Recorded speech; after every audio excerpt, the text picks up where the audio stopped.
All right, here we go. Okay, we are live. All right, let's do this. All right, we are live. I am so excited. This is going to be awesome. All right. And now we wait. Oh, hey, we've got Zeal in the crowd. Oh no, that haircut. Blah! That's right. That's right. I'm sorry. I'm like super excited right now. I've been waiting all day for this.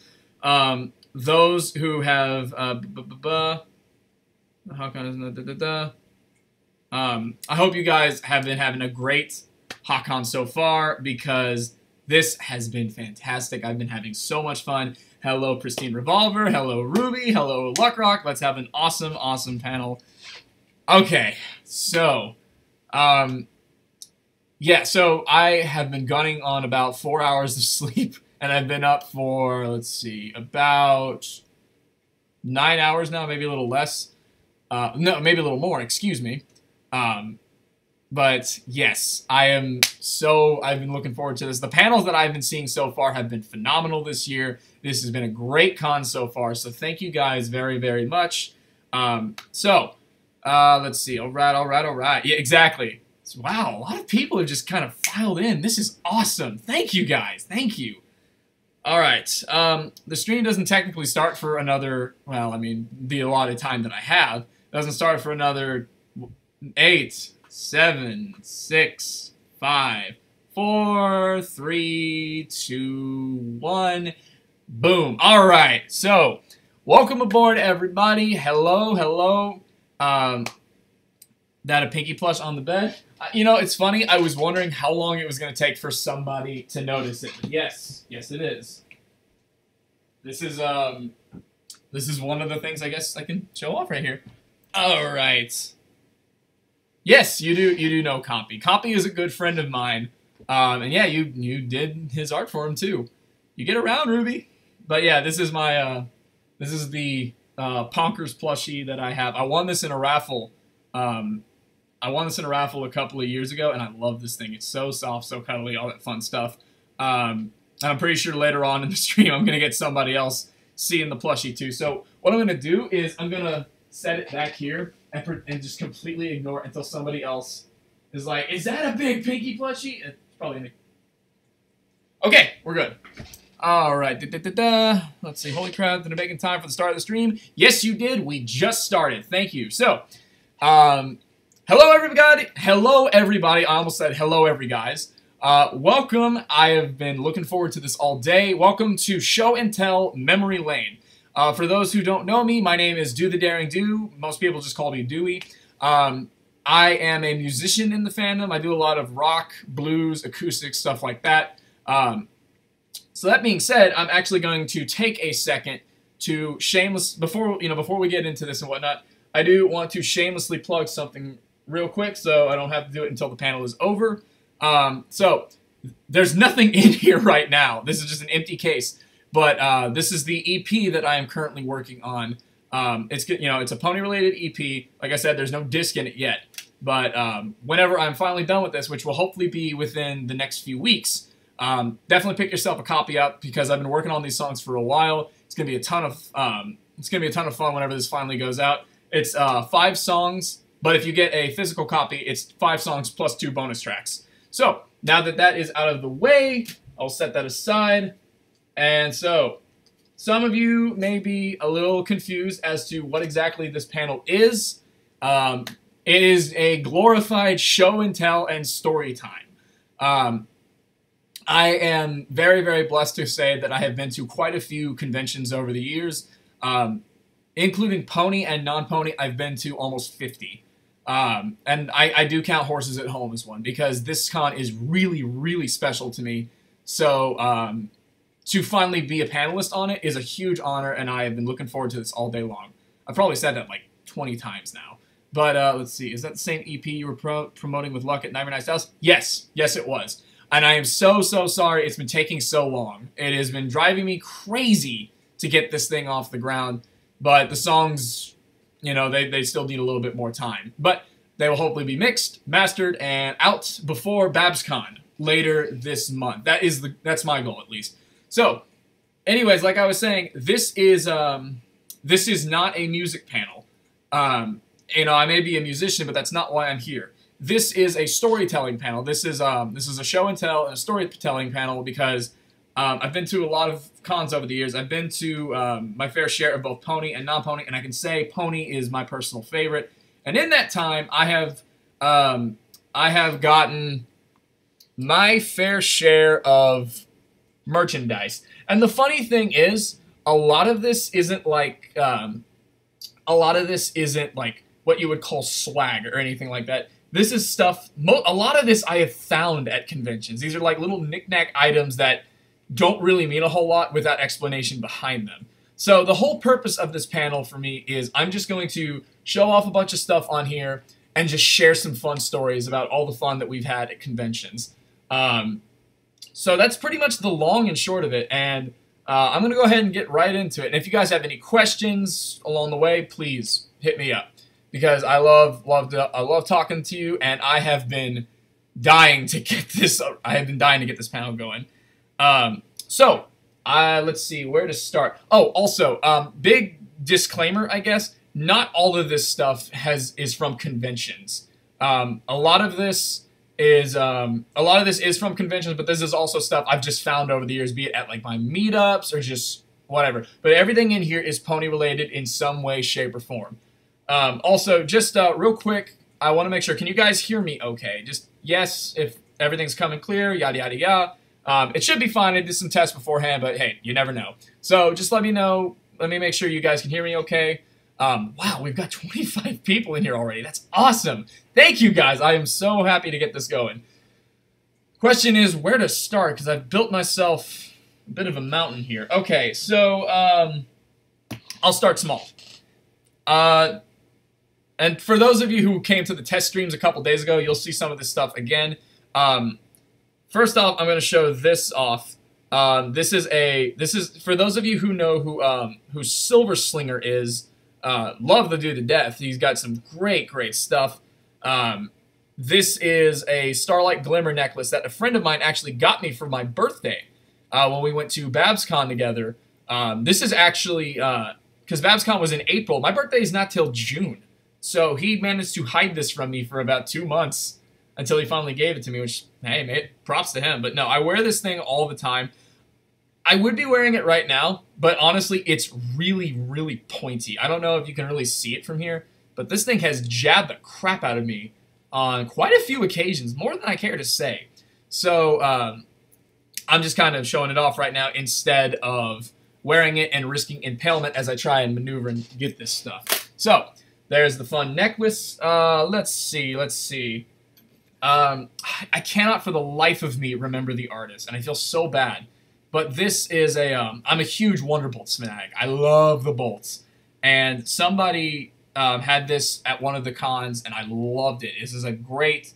oh, see, there's Tibber. That is the guy who gave me the necklace. I didn't think he'd be in the stream. So everybody, say hi to Tibber. Thank you, dude. Yes, Tibber is the one. Tibber Toth is the one who gave me the necklace. So once again, about a year later, thank you very much for that.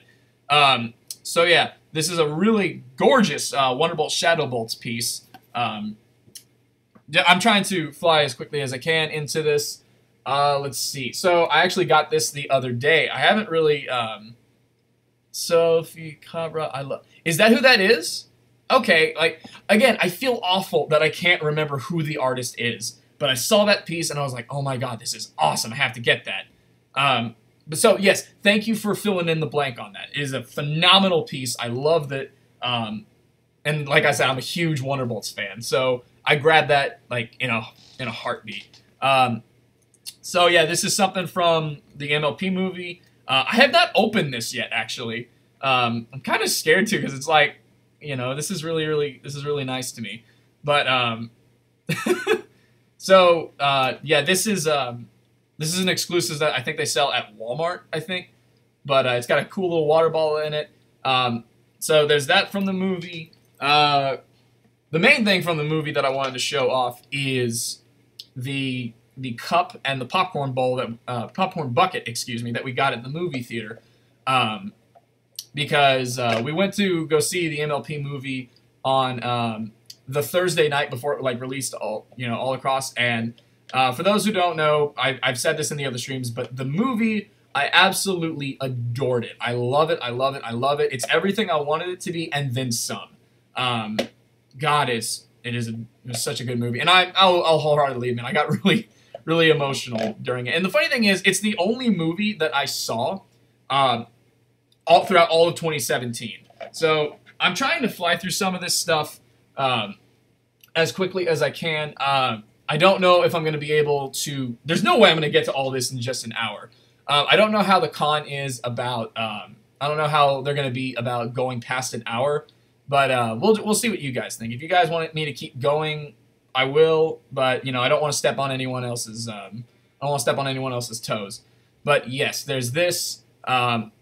Circle Art Designs made this Shining Armor pillow, and I love this thing. I got this. Like 4 years ago or so. But it is incredibly comfy. I love this thing. It's great.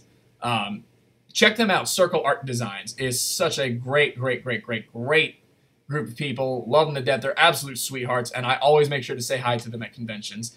Let's see.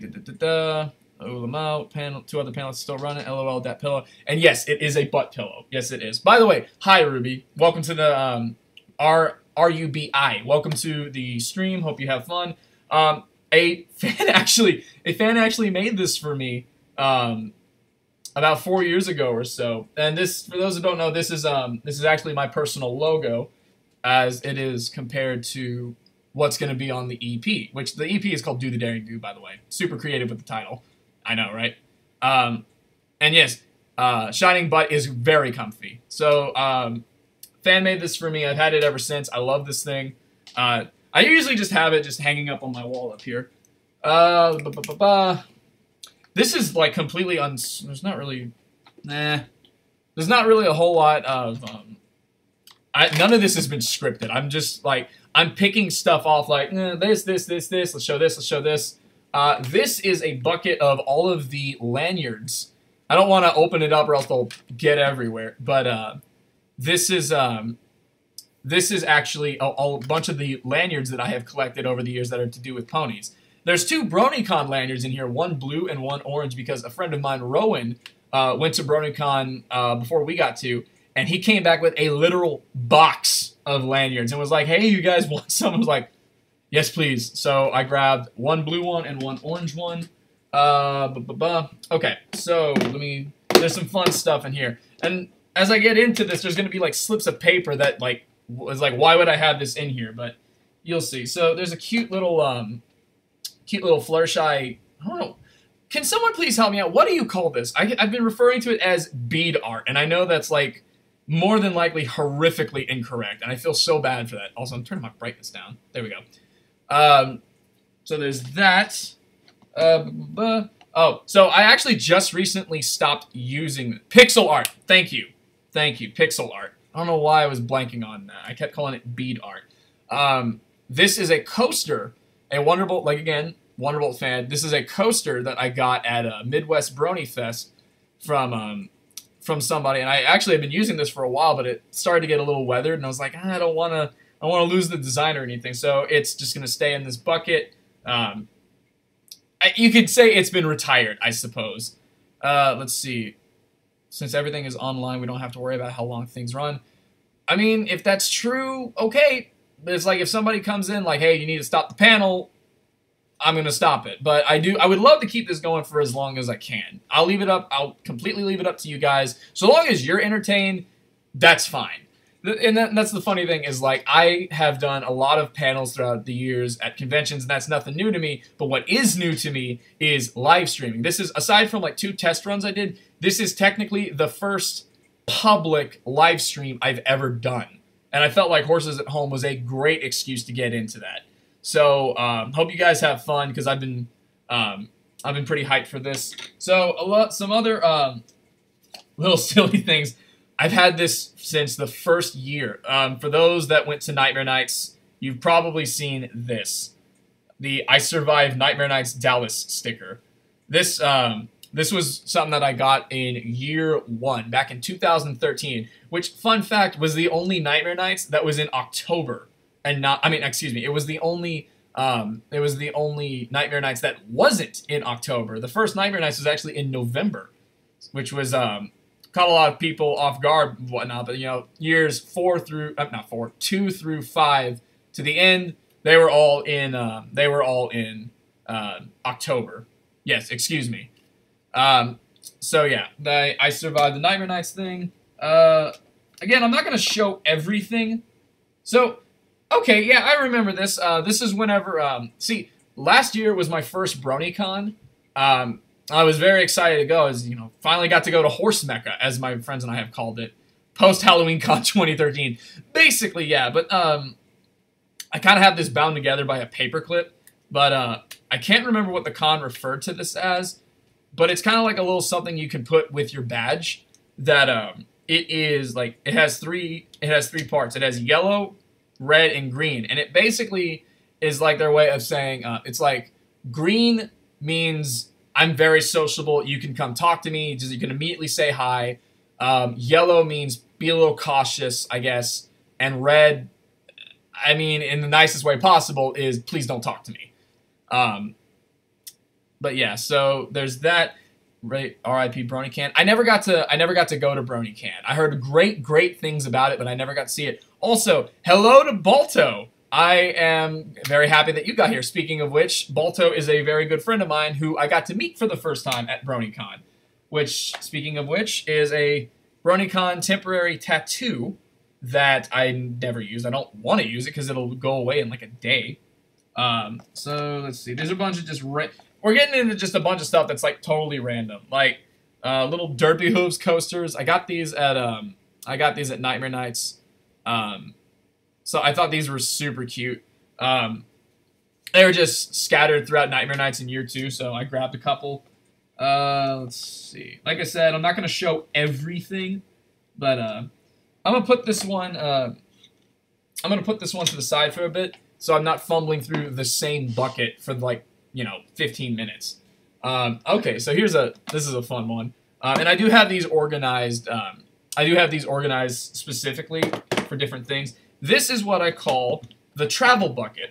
And that's because this has a bunch of random stuff in it from all the times that we've traveled to mostly out-of-state conventions, but there's stuff from all over. Like, these have plane tickets, boarding passes to like all the conventions we've had to fly to.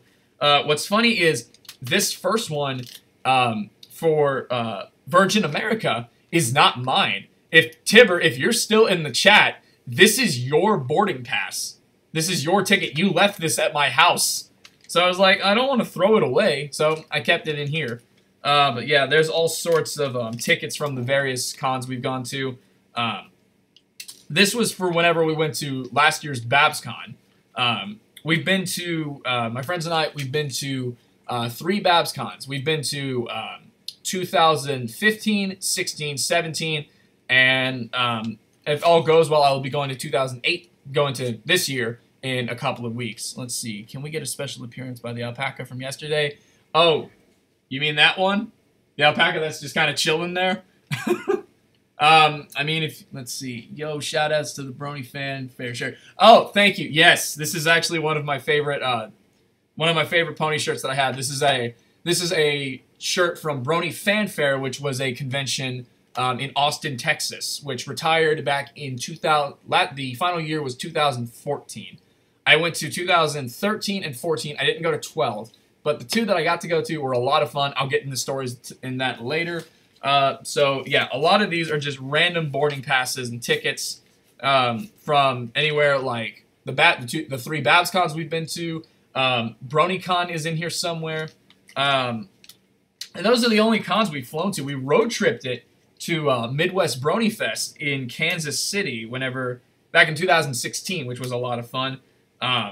Horrible thunderstorm throughout the entire time. Like, that was my first time being in Kansas City, and I was terrified. So shout out to my good buddy Trixie, who's maybe still in the comments.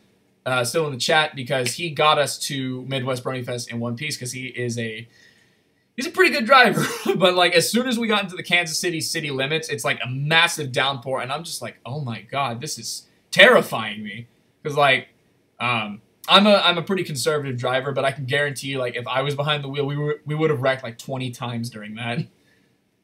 There was an Austin-based PonyCon. Wish I could have gone. Planning to go pod. As far as GalaCon goes, it's not at the top of my to-do list simply because it's so far away. I would love to. I had a friend go to GalaCon, and I've never actually been outside of North America ever. So for my first trip outside to go to Europe, to Germany for GalaCon, that'd be pretty cool. Obviously, like that's not... I don't think that's going to be anything within the near future for me, but if the opportunity is there, why not? I'd love to go. That storm was crazier than usual for Kansas City. Yes, my buddy Grayscale here remembers that because that's one of my friends from the Kansas City area, and that storm was brutal. Like I am terrified of tornadoes. I've never had to be in one, thankfully, and I want to keep it that way. But like when like the convention center, there's like constant thumping and pounding outside from the lightning, and I'm like, I've been hearing talks of like tornado watches. I was scared to death about it. Unfortunately, that con in KC is during the peak during tornado season. I know. So, here is a bag of pretzels that were never opened on a Southwest flight, and no, I'm not going to open and eat them now. I want to keep this, but I just thought it was funny. Well, along with that, we did have a little pouch of peanuts that were open and eaten, which Southwest actually has really nice peanuts. Very tasty. Let's see, those tornado sirens don't go south around Texas in summer. If the heat don't get you, the share of tornadoes will. That's very true. All right, so since we're on the subject of BronyCon, I actually wanted to show this off too. This was our hotel room card key that they made for the glare is killing me. But they had specially made room keys for the convention. And as soon as I saw this, it was like, I'll take 80 because this is awesome. I love it. It's the first time I ever had a room key that was like customized for the event, and this is super cool. I love this. But yes, a lot of these are like room keys from the various BabsCons that we've gone to. Like again, these are just random items that are going to be here in this. Let's see. Cookies are always little souvenirs. Yeah.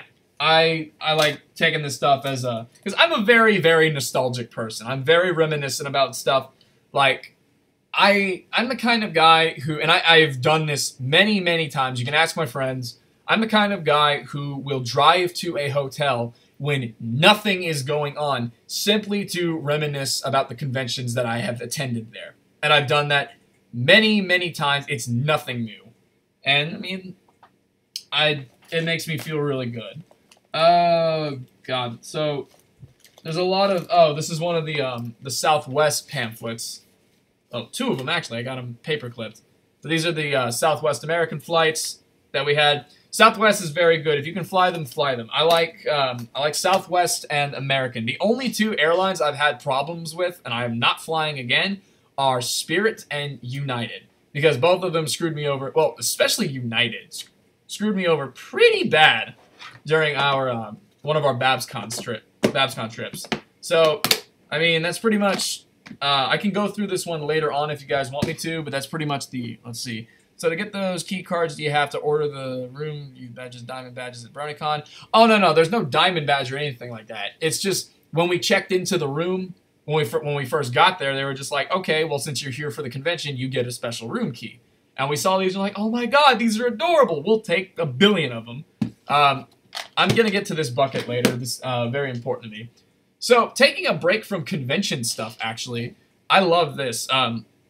This is just a cute little rainbow-fied Fluttershy toy that I have. But the reason why I have this is because I found this one day when I was actually...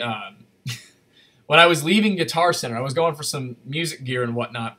And as I was heading to my car, I found this like face down in the dirt, like right over by the sidewalk.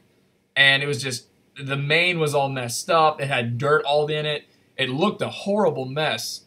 And I saw this and I was like, I can't leave that there. I'd feel awful. So I took it home, cleaned it up as best as I could, and I'm actually kind of happy with how the result came. I mean, it just kind of sits on my bookshelf now, but I didn't want to just leave it there.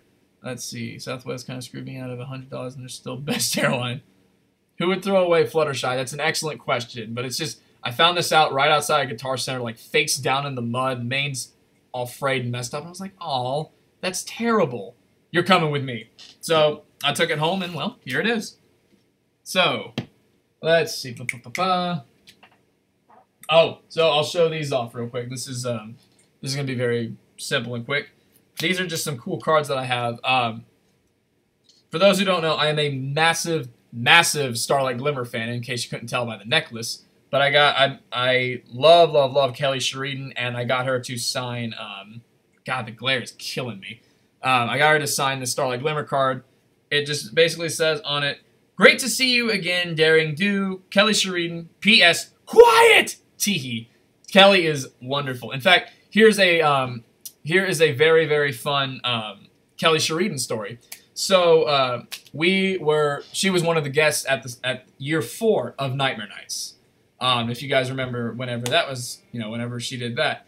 And the cool thing about Kelly then was when we did the March for Equality, which I'll get into later. But I was going to go get this card signed, and as we were signing it, we were just talking and everything, because I'm like, oh my God, I'm a huge Starlight Glimmer fan. I love the character to death, and I know that one of her favorite episodes in the show is A Heartwarming Tale, which is one of my favorite episodes too. I love it. I love it. I love it. And she went on like this giant, like she was like gushing, like, oh my God, I had so much fun working on that and everything. And that's whenever I told her that there was actually a Snowfall Frost cosplayer walking around the convention with a sign that said, "I hate Hearthwarming Eve" on it. And she was like, oh my God, that's amazing. I gotta see that. And I swear, like just a gift from above, as we're talking about this, the cosplayer walks into the autograph room. She doesn't have the sign with her, but it's clearly the Snowfall Frost cosplayer. And I'm like, there she is! There she is! There she is! There she is! And Kelly, I swear to God, Kelly sees this, and she's like, oh no, no, no, no, no. And she slams on her desk, stands up, walks over to the person because the cosplayer had gotten into an autograph line. Kelly literally takes this person, yanks her out of the line, and is like, no, no, no, you and me, we're getting a picture together. So she hands me her phone. I was like, you get this picture. And I'm like, I basically hold her phone like, yes, ma'am. So I can actually say that I have held Starlight Glimmer's cell phone. And I think that's really cool. But Kelly is an absolute sweetheart. I've got nothing but great things to say about her. Love her to death. A lot of my friends have Kelly Sheridan stories too. Anytime she's at a con, we're like, yes, yes, yes, yes, yes. So this next one, this is actually my first ever business card. I've had business cards for a while now. This was my first draft, and I actually have a really poor typo on them on the back, because it's supposed to say, "Find Do the Daring Do on YouTube, Twitter, DeviantArt, FinFiction, Tumblr, SoundCloud, Bandcamp, and Patreon." But I had a bad typo with this, and it reads Patterin instead. I don't know if you can see that on here, but it's Patterin instead of Patreon. So I was like, well, man, I gotta get that fixed. So I do have new updated business cards. But the reason I kept this is, if you see, there's a lot of writing on the front. The whole idea behind this is I wanted to get one of my original business cards signed by a lot of the other musicians in the fandom that I'm either good friends with or I have I'm a big fan of. So far, only 4 have signed it because I keep forgetting to take it to some cons. But the signatures on here are Eurobeat. I love Eurobeat Brony. Black Griffin, Cyril the Wolf, and Crusader, who is a good friend of ours. Let's see. Starlight, why did you have a lot of Twilight Sparkle fanfics on your phone? That would be hilarious if that was true. No, there's a campsite that was nearby. I stayed there very cheap. You have a few of my business cards, actually. Yay! See, you have the Balto. You have the new ones. These are old ones that I don't hand out anymore simply because I'm too embarrassed by the typo. So this third and final card is This is from the MLP CCG game, if anybody plays that. I love the game. My friends and I play it all the time. I'll try and show it as best as I can. There we go. Because the glare is not... That is Amy Keaton Rogers' signature.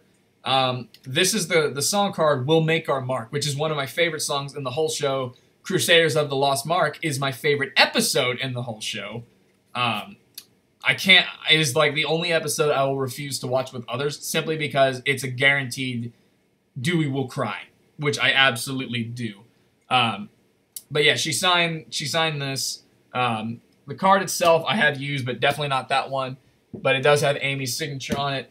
And I don't normally get autographs very often. Like, I do have a couple I can show off, but I mainly just, like, any kind of, like, interactions I have with show staff are usually just, like, talks and just hanging out as opposed to getting signatures. I do have a couple, but most of the stuff, like, I have a deck but no one to play with. Ruby, if you were here, I would so play with you. The game is so much fun. Ah, why didn't you tell me that? Oh, man. Well, we're going to talk about that later. But anyways, as far as a show industry story I can tell, this is actually this one is from Brony Fanfare. This is because with people I was involved with, I was able to do some work with these people. The two guests at Brony Fanfare on this year were Matt Hill and Sam Vincent, and I had already met Matt Hill because of Brony Fest, which was my first ever pony convention I've ever been to. I'll get into that later. But Matt Hill is the voice of Soren, and Sam Vincent is the voice of Flim, of the Flim Flam Brothers. But they're also, Matt Hill is also Big Ed from Ed, Edd and Eddy, you know, Butter Toast Ed, and Sam Vincent is Double D from Ed, Edd and Eddy. So we were helping bring out some plushies for them and whatnot, and I guess as kind of like a, as a little compromise, as we were setting their booths up and helping them out, I got to sit over by their booths and play my guitar and advertise my music, which, you know, win-win. Which at the halls of cons, I go out and I play songs. For those who've seen me, I go out and I play songs all the time. I shamelessly plug myself as best as I can, which I got something else over here that I'll show for that later. But on this particular one, which I thought was really, really funny, because Sam and I started to talk. Sam is a great dude. Got nothing but love for the guy. Matt's a sweetheart, too. But on this particular story, it was with Sam Vincent. Traffic was kind of slow, so we were just kind of chilling, hanging out by his booth.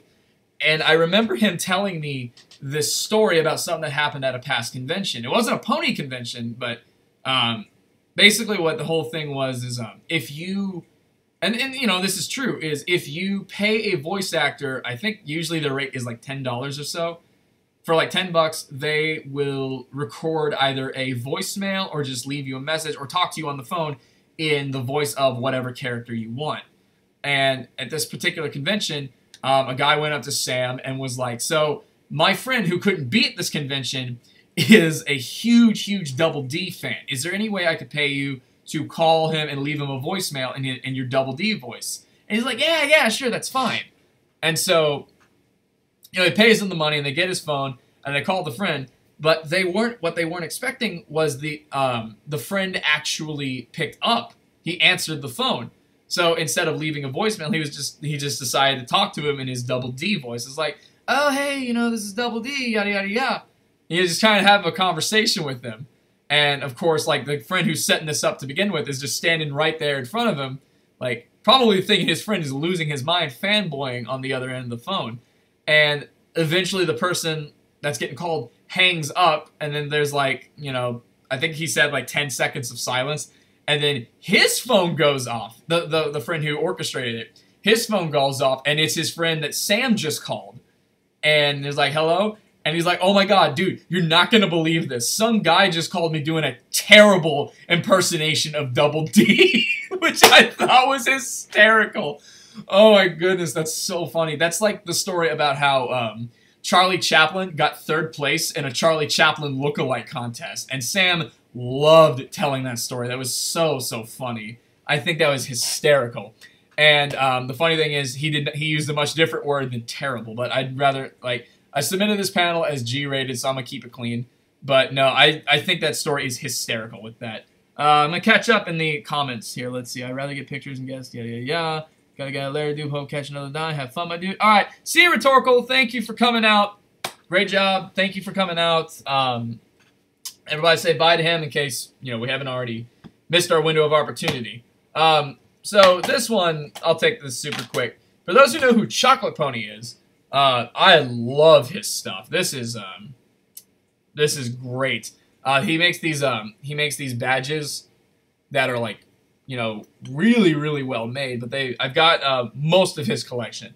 There's San Francisco, which I love that one. There is Manhattan. I'm trying to angle it for the camera. Manhattan, which is gorgeous. I actually just went to New York City for the first time last year. Great, great place. My personal favorite, Lone Star State, because I got to represent the homeland. I love this one. This is perfect. Especially since it's got big text in the background. That makes me happy.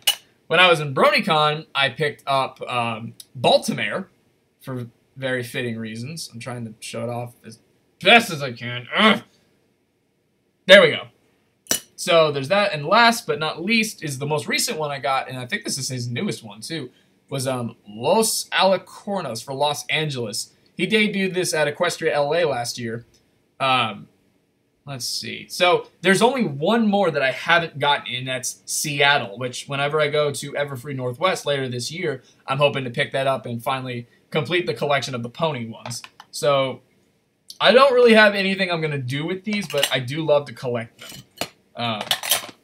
So as you can hear by the clanging, they're very well, they're very, very, very well constructed. They're not flimsy or fragile at all. So there's those. I'll make this one pretty quick, even though it looks like a pretty big bucket, but it's very Lone Star State. Yep. Let's see. He's finished with those badges though, right? I think he's still gonna have a few more. I asked him if he was going to have them at Everfree Northwest, and he was like, maybe. And I was like, well, I got to go on a wing and a prayer then. But I do want to get the final one to complete the collection. So what these are basically, most of these at least, are just like cards that advertise conventions and whatnot. Like this is from Brony Fanfare. This was actually, as you can see on the back, this was the year that that Matt Hill and Sam Vincent were there. Who else was here? Rena Chan, Paleo, Draw Ponies. That's right. That was a really fun year, too. And I've got a story for that one, too. This was BronyCon. This was the last BronyCon. This is Daniel Ingram. This is his autograph card. I didn't get it signed, but I'm very, very happy to have finally been able to speak to Mr. Ingram. Wonderful chat. Guy is fantastic. Let's see. I'd like to see your pen set on a cork board. Ooh, that's not a bad idea, actually. I might do that. Put him on a cork board. That's not a bad idea at all. Let's see. Somebody just gave me these. I don't remember where these came from, but they gave me these two art pieces. My friend Ross gave me this one, and I think my friend Cameron gave me this. I'll start with this one. Super cute Applejack. Love this. But it just fits right in the box. But no, this is adorable. I have no idea what to do with it because I don't want anything to happen to it. And then a very, very colorful, very pretty Rainbow Dash one. Again, I feel awful because I don't know the artists. I am so bad at that. But I've got those. So I'm like, even if I'm setting these to the side, by the way, I might go and revisit them, you know, if we have time and whatnot. But, you know, I'm just kind of picking stuff out at random. I'm not going to show off everything or else we'd be here all night and not in a good way. Oh, my goodness. Okay, so I have to tell the story about this. So what these are a bunch of, is there an artist name? No, I didn't see one on there. That's what I'm talking about. That's a shame. Some of mine have no artist name included. So this is, these are a bunch of temporary tattoos. Look like Spain Fiscal style. Oh! Whoops! I'm going to have to clean that up. Oh, man. Quite a few got out. Hang on one second. Oh, no, my hat. Oh, no. Man, well, I'll have to clean that up. I know Pokemon Chateau is really looking forward to this, but this is a very true story. So the reason why I have, let's see, I give them away with MLP Christmas Exchange. Well, the reason I have so many of these, and trust me, I have a lot, and the excuse I use to get rid of them is actually when I'm out playing in the halls of conventions, I keep a bunch of these with me in case little kids come up and listen. Because it's one of those, like, they're too young to get a business card, so I just give them a cute little, temporary tattoo, like, hey, thanks for listening to me. And, I've been doing that for a while, but I still have, like, a mountain of these things. But on this one, oh my goodness, on this one particular one, this was BabsCon 2015. This is our first one. I had picked a spot upstairs. I had picked a spot upstairs, and I was playing for a couple people, advertising like, hey, my name's Dude the Daring Dude. Check out my music, like, comment, subscribe, all that shamelessly plugging stuff. And, excuse me. And whenever I was doing that, I eventually finished up, and I was like, I was packing, I was like, okay, guys, I'm going to take a break. Thank you. Let's see, I gave myself a sleeve with those tattoos before. Great decision.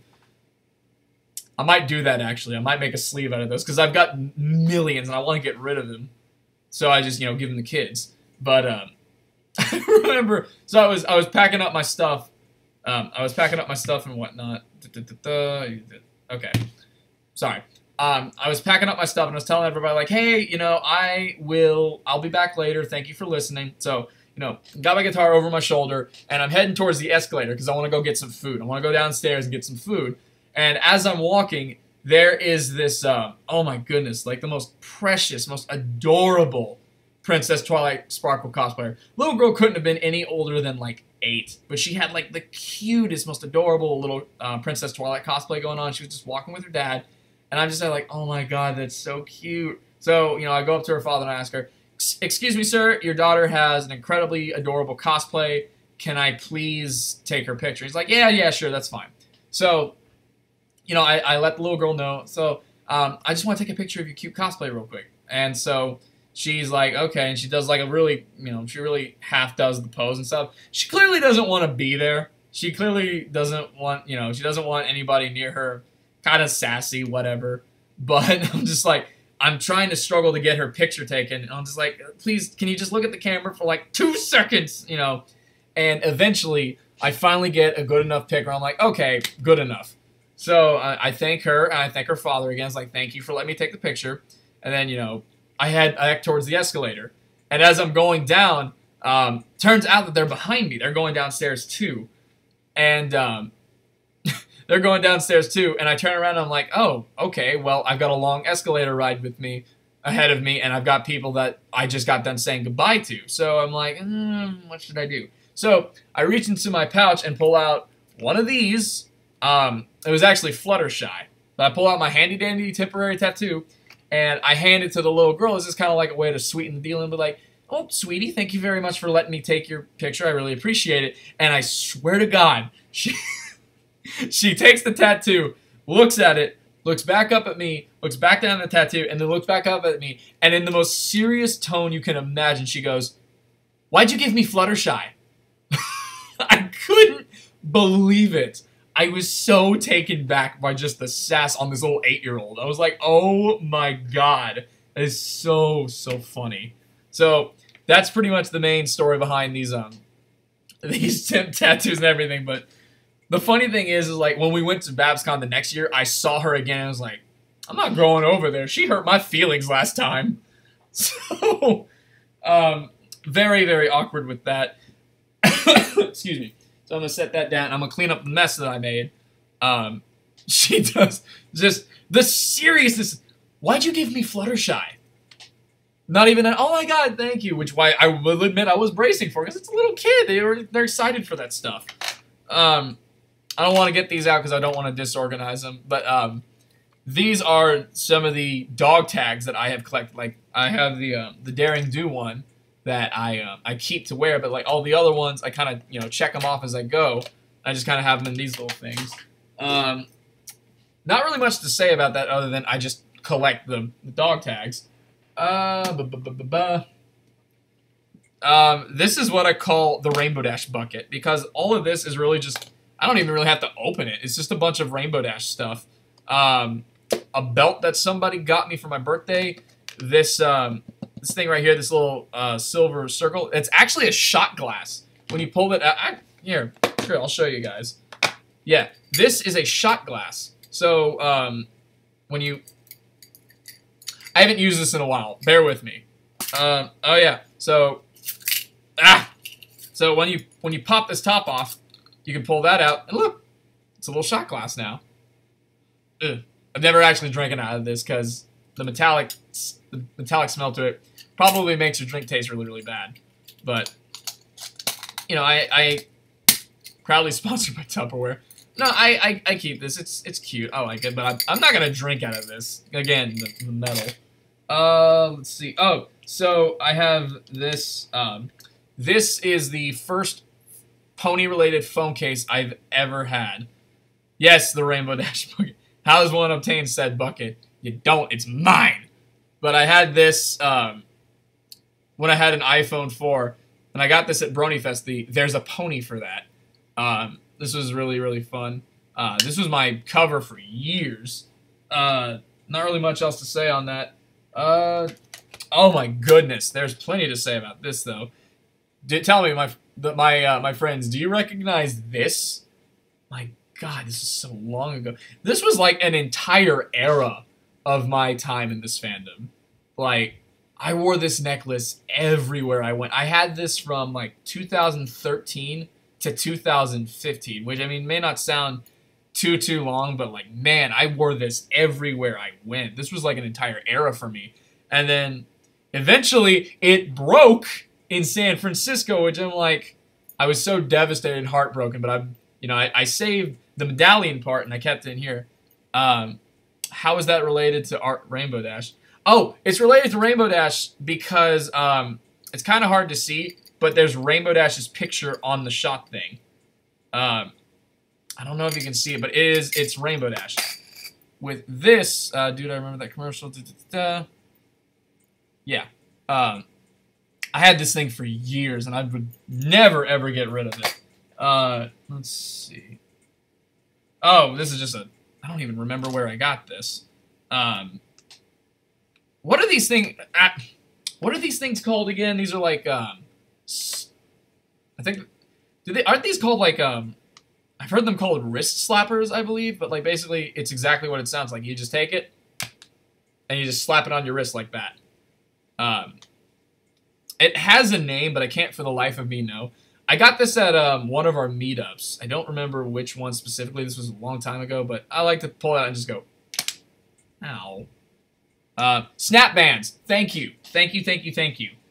I do remember those now. So, the Rainbow Dash bucket, and there wasn't really any, like, it wasn't really like, oh my god, I've got to dedicate an entire bucket to Rainbow Dash. Like, I am a big Rainbow Dash fan. I love her to death, but it's like, this is just really a coincidence. It was like, well, I've got a lot of Rainbow Dash stuff in here.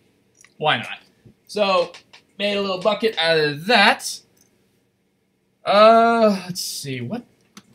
Oh, no, I want to get to this bucket. I absolutely want to get to this one. This one.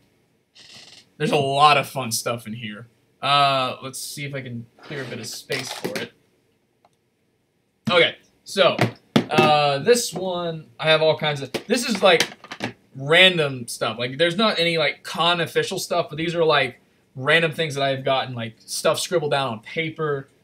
Let me give a good example. So, I'll start with this. Somebody made this as a bit of a badge accessory a long time ago. The fun bucket, sure. This is somebody who made a Do the Daring Do badge for me, and I love it. I thought this thing was super cute. I'm trying to angle it so it doesn't like get the glare of the room in it. But I love how they went with like a silver hat instead of like my brown one. But no, I think this thing is like super adorable. Again, a lot of this stuff I store away because like I don't want anything to happen to it. I'm surprised those snap bands are still around. A few of those kids in the early 90s. I just recently heard about them. That's the weird thing. But no, I love this one. So this is fun. So for those who went to Nightmare Nights, did you ever go to the concert? Like the concert that the Wonderbolts and I put on, where I would, I'd go on first, and then the Wonderbolts would do their show. Well, we did that for we did that year in and year out, every year except for the first year at Nightmare Nights. And as we went along, I would write down my personal set list on like a little thing of like on one of the, let's see, does your hat have a name like AJ's being a character of its own? I'll talk about my hat later because I actually do have a story about it. I caught the final show. Yes, thank you. The final show, at least in my opinion, the final show was my personal favorite. That was great. And the funny thing is, this is the set list for the final show. This is what I went out there and did. Let me see if I can shut it off as best as I can. I wrote this down on a little spiral paper like before I went on. Like I knew what I was gonna play, but it was just I wanted to have this organized so I could be like, okay, I finished this song, what's next? Okay, then we go on to this one.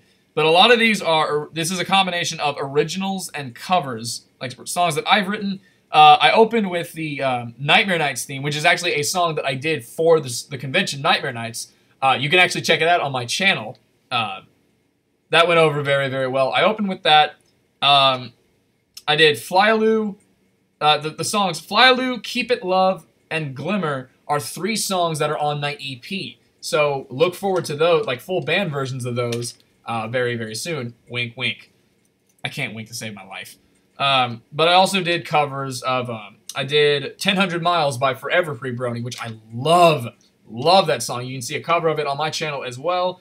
And I remember the third one on here was Don't Mind at Night, which has always been kind of a tradition of mine. I always played Don't Mind at Night as part of my set at Nightmare Nights at some point, because it's such a crowd pleaser. Like, everybody knows the song. Everybody loves the songs. Like, it'd feel wrong if I didn't play it. But, the final song, I know he's still in the chat, was A Heartwarming Warning with my good buddy Luck. Luck Rock and I have a group together that we have called Loudsdale. We do a lot of, we want to do a lot of pony songs together. We only have one to our name right now. Pardon me on the slip of the tongue. We are working on some songs very, very soon. So if you want, get in contact with Luck Rock or I about Loudsdale, and we'll direct you towards that. Let's see. So I told you that I would get into the March for Equality later on. This is just a little thing of, hey, that's me. Yes, it is. This is a little thing of Starlight Glimmer's cutie mark, but this thing is very, very, very significant to me because one of the panels that I always ran was what we call March for Equality. And what it was, again, being a big Starlight Glimmer fan, I thought it would be fun one day. This started at the Fiesta Equestria of 2015. Fiesta Equestria was a con down in Houston, Texas. And the whole idea behind it was it's a flash mob. It's a big, well, it's not organized by any stretch of the imagination. But basically the whole concept was I handed out flyers, which I actually still have plenty of the flyers here, and I'll show them off. I think they're in here, actually. I'll show those. Excuse me. But I would hand out flyers throughout the con, and I basically was telling people on Saturday we're going to meet in the hotel lobby and then go to like a little rally spot, and we were going to march together in unison with tambourines, all sorts of stuff, and I'd be at the front with my guitar, and we would be singing the song In Our Town from the Season 5 premiere. You know, the song that Starlight Glimmer sings, you know, life is so grand in our town, we're always filled with cheer. That one. Because that one is so much fun to do. It lets me channel my inner Starlight Glimmer, which I love doing those. So when we first did it at Fiesta Equestria, it was a complete experiment. It was not part of the convention at all. We surprised everybody as we rounded the corner, and, you know, we're at the front of the pack screaming, hands high, ponies, marching proud! And everyone's, like, stopping what they're doing, like, whoa, what is that? What is that? So we got quite a crowd with that. So whenever I, you know, saw that test and was like, oh, this is a huge success, I submitted it to Nightmare Nights as an actual panel. And Nightmare Nights really, really liked it. So we had that as the official panel, and we did 3. We did 3 of them at Nightmare Nights. We did one for 2015, 2016, and 2017. And they were all very well, but my personal favorite was 2016 because Kelly Sheridan, Starlight Glimmer, was there. And it was the only time, like, for those who've been to Nightmare Nights and saw the layout of the hotel, it was the only time that the march went downstairs as well. So we did 2 rounds of it. Like, the upstairs is shaped like a big U, so we started at one top and, you know, marched our way down until we got to the end. And the march only lasts for the duration of the song. So because it's like a 2.5 minute, 3 minute song, we had to slow our pace. So we're basically, it's 3 minutes to walk to complete that U. So I'm having to walk painfully slow for the sake of, you know, well, we're all having to walk painfully slow so we could have the march. We obviously, we clear away, so, you know, safety issues and whatnot. But eventually, that particular one ended with us going downstairs, which is where the autograph room was. And we went down to the autograph room, and right outside of it, because we knew Kelly was in there, we would, yes, you remember that. So, do you remember us being very obnoxiously loud going, "Starlight, starlight, glimmer, da, da, da, da, starlight, starlight, glimmer, bah." We were doing it in hopes that she would come out and say something. But that's when I talked to her later on. It was like, whenever I talked to her about the story I mentioned earlier, it was like, so did you hear the chanting outside? Did you hear the song? I was like, yeah, I did. Someone was trying to be Starlight Glimmer. I was like, that was me. I'm sorry. Which she liked it. Hey, sounds like a good tradition. We can letter from Skyrim. Let's see. So you missed. No, we're still going. No, we're still going. So let's see. Again, there's a lot of fun goodies in here. What is this? What is this? It's just somebody's contact info. Again, a lot of this I don't remember. This goes way, way back. Like, some stuff I remember, some stuff I don't. Let's see. Okay, so here's something. Wait. Oh, so this was actually at a non-pony convention back in 2014. Whenever all the vendors were, because, you know, it was one of those places that had pony stuff there. It just wasn't any chance that Flash Mob will come to another con this year. I would love for it to. I absolutely would love for it to. It also depends on if the con, one, is okay with it, or even better, if they want it as a panel. Because at Nightmare Nights, it was a panel. The panel was, we all meet in this one room, and I spent about 30 minutes going over what exactly we're going to do, the safety that goes along with it, how to properly proceed, and then we go out, do the march, come back, get our stuff, and everyone goes about their merry way. Sounds like the kind of thing would happen at HaHcon. Maybe. You never know. I'd love to do it at HaHcon if they'll have it. But since we're on the subject of the march, I was going to show this real quick. Let's see. It's in here somewhere. Oh, God. There's so much stuff I can show off in this. Here we go. So, I kept this one in here because a bunch of people... Whoa! Hold on. I almost dropped a bunch of stuff. Good save me. Let's see. Ice is playing test. So, these were the fly... As you can see by the back of it, there's so much stuff that was written on it. But these were one of the flyers that we would hand out during the convention. It says on it, "Life is so grand in our con, let's show it. Join Do the Daring Do as we march and sing the song in our town together throughout the halls of the con. The more the merrier. Meet in the hotel lobby on Saturday around 4:15 p.m. and look for the guy with the cowboy hat and acoustic guitar." So yeah, and a bunch of people wrote all kinds of silly stuff on it. But this was basically this was it. The artwork is, he signed it, didn't he? Yeah, he did sign it. Yeah, basically the artwork for this was done by Nevalin, actually, who is doing a stream right now for art. So he's a, you know, at the time he was a very close friend of mine. He's my boyfriend now. But whenever we were doing this, I got him to do the art for this, and because it's like there's me and then all the other equal ponies marching along. And we would just update it, like the location information for each convention. But these are one of the ones that I saved. I saved this because, like, as I was handing them out, I walked by it one day, and there was just a bunch of fun stuff drawn on it. there was another one that like I have in a little page protector that I actually wanted people that participated in the march to sign. This was 2016's march. A lot of people signed this, and I hold this very dear. But yeah, like I said, there's a lot of stuff in here I'll show off. So let me make space for it. By the way, whoops. So real quick, please let me know. I hope you guys are having fun with this, because none of this is scripted. I'm just picking stuff at random, like, ooh, this will be fun to show off. This will be fun. But yes, are you guys having fun with this? I'm having a blast, but you know, this is for your benefit, so it all depends on if you're having fun. So please let me know if there's any way I can change it up, anything I can do. Please, please tell me. I'm here for as long as you guys want me. Let's see. So, so actually, here's something fun. Two things actually. A friend of mine. Let's see. I'm having fun. Thank you. A friend of mine, Cameron, did this one time when we were at Fiesta Equestria.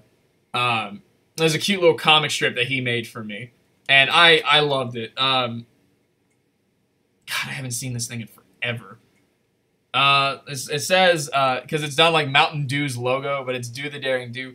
The funny thing is like I get asked a lot if like I'm a huge Mountain Dew fan. I'm actually not. I don't drink it very often. In fact, I think I can count on my hands how many times I've actually had Mountain Dew. I'm more of a Dr. Pepper and Coke Zero kind of person. But so he made this, and it's just a fun, cute little comic. If anyone wants to see it later, let me know, and I will take a picture of it and send it to you so the glare isn't in here. And besides, there's lots of text on it and whatnot. And then the thing on the back, there we go. This is, this was for our Stable Condition podcast. I'm in a podcast with some friends of mine called Stable Condition, and excuse me, and we do panels for that throughout conventions. This could also be our Pony the Interruption panel, but the point is, we were doing a panel and somebody was having fun, so they drew us on on stage and they gave it to us, and I kept it here for safekeeping because I love this. I think this is super cute. It seems like they gave me derp eyes in this, which I think is really funny.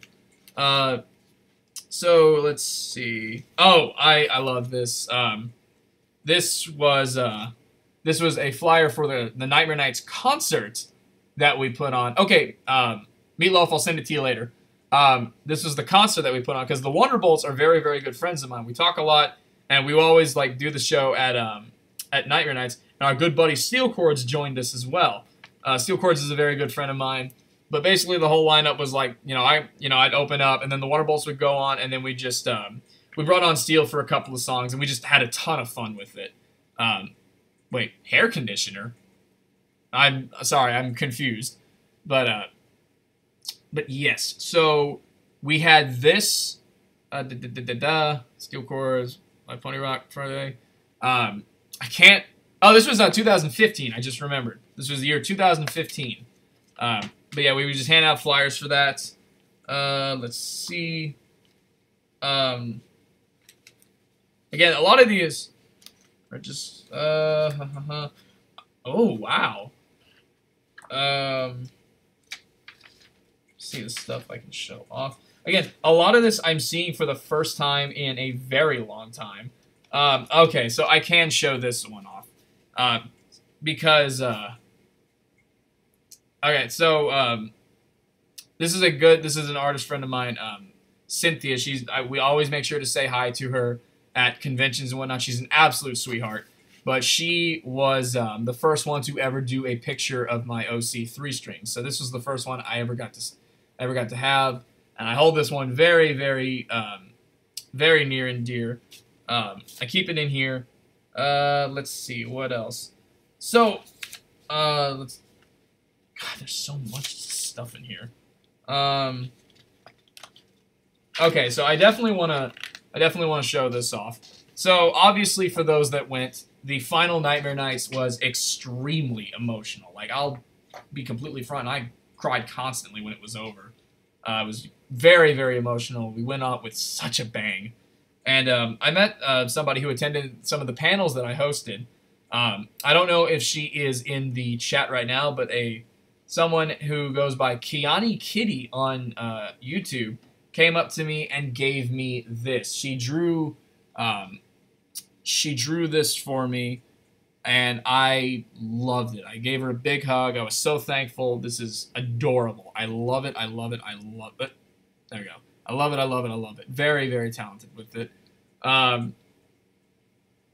This one's very, very special to me. So, Kiani, if you're watching this later, thank you, because I am going to be, I'm going to be posting the video for the panel when this is all said and done. But, thank you very, very much for this. This really means a lot to me, and I keep it in here. Believe me when I tell you, I still have it. Let's see. So, yeah, I actually kept some of the flyers for when we were advertising Nightmare Nights and whatnot with the guest list and everything on it. I have one for most of the years. Okay, so I do have to show this off. So, I am not an artist. Oh, there she is! There she is! Let's see. Do you have the fan art we got from Midwest Brony Fest during Pony Interruption? I think I actually saw that in here. I'll get it out in just a second. No. Kiani Kitty, the one who is in the chat right now, she is the one who made the picture. And I am very, very thankful for that. So since, assuming that she just got in, I'll show it again. Kiani, I was actually just showing this off to the people when you gave me this at Nightmare Nights when it was over. Thank you very, very much for this. I love it, I love it, I love it. You did a wonderful job with it. So, let's see. So, again, thank you very much for that. In less, emotional stuff and just, oh, God. So, I don't draw very often. In fact, it's something I haven't done in a good long while. Yes, I should. I really should get that framed. You're right. Again, my primary thing is I make music. I don't draw. That's Nevalin's territory. There was this one time when I did try to draw something. And, well, this was how it turned out. I don't know why I still have this thing, but this was my attempt at drawing something once. Yeah, I've had this for a while. I think yeah, I know. This is one of the only things I've ever attempted to draw. Back whenever, yeah, friendship is manly. I hate saying it, but I think I actually did a pretty decent job on that. The shading turned out masterpiece right there, if you say so. Because, I mean, that was just me pausing the screen and drawing what I'm looking at. But no, I have not drawn in a very, very long time. Not since, like, around this time, actually. Oh, thank you so much. I'm glad. I'm actually much better. Oh, no, please keep drawing. You did a wonderful job. I loved it. I loved it. I hope everybody in the chat loved it. So, Pokemon Chateau was talking earlier about, he was talking about, yada, yada, yada, art that we got at Midwest Brony Fest, because that was one of the cons where we did panels at. I'm trying to find it in here. I swear to God I stumbled across it. Let me find it. I believe these are them. Yes! Trixie, these are them. So, while we were doing I can't remember if it was Pony the Interruption or the Stable Condition podcast, these were, my leg, sorry. These were the drawings that somebody in the crowd who, I guess, really liked us were doing while we were doing our panel. It's the four members of Stable Condition. It was Pony the Interruption. I thought so. Her name is Megan. I don't know if she's here today, but she's a good friend of the podcast, and she drew. Man, I'm trying to get this to sit upright. Trying to get that. Just cute little. This says, "I'm cute, but I'll kick your plot off." There you go, Trixie. There's the Bueno guy one that she did with the sombrero, the poncho, and the maracas. Um, the it says the plot is bueno. Thank you for having fun with us. Oh, hey, here's me. This is me playing guitar, which I thought was really cute. Let's see. This was our friend Jather, who's another member of the podcast. It says, it's them like going, and it says, Metal Wings, blah, blah, blah, rarity is best pony, blah, blah, blah, blah. The joke being he really, really, really likes rarity. So let's see. If I can say I've had my eye on one black frame that's behind your Shadowbox at Big Mac. Yes! Thank you. Yeah, the link that the Twitter handle that he provided is her handle on Twitter. The person who did these drawings. So, yes, please go show her some love. I've had my eye on one black frame. It's not a shadow box. At least, let's see. Random question, completely out of nowhere. Are you right-handed? Oh, boy. That is a very weird question. I don't know how to answer it. I am so weird with this. I don't know how to answer it because, like, I write with my right hand, I throw with my left hand, and I kick with my right foot. So I really have no idea how to answer that. I'm just super weird. I guess technically I'm right-handed because of how I write, but like when I'm throwing something, it's with my left hand. Let's see. I'm going to make you another picture the next time I see you. Please do. Please do. I love getting stuff like that. Any piece of fan art that people give me, I make sure to keep on to it, hold it, treasure it. Anyways, the question about the black frame. It's not... A friend of mine actually gave this to me. He was cleaning out some pony stuff, and he gave me this Applejack. This Applejack cutie mark that I love this thing. I'm trying to find somewhere to frame it well, but no, I've been holding on to this for a while now, but yes, I've been meaning to get to this. Oh yeah, this thing is super cool. I love it.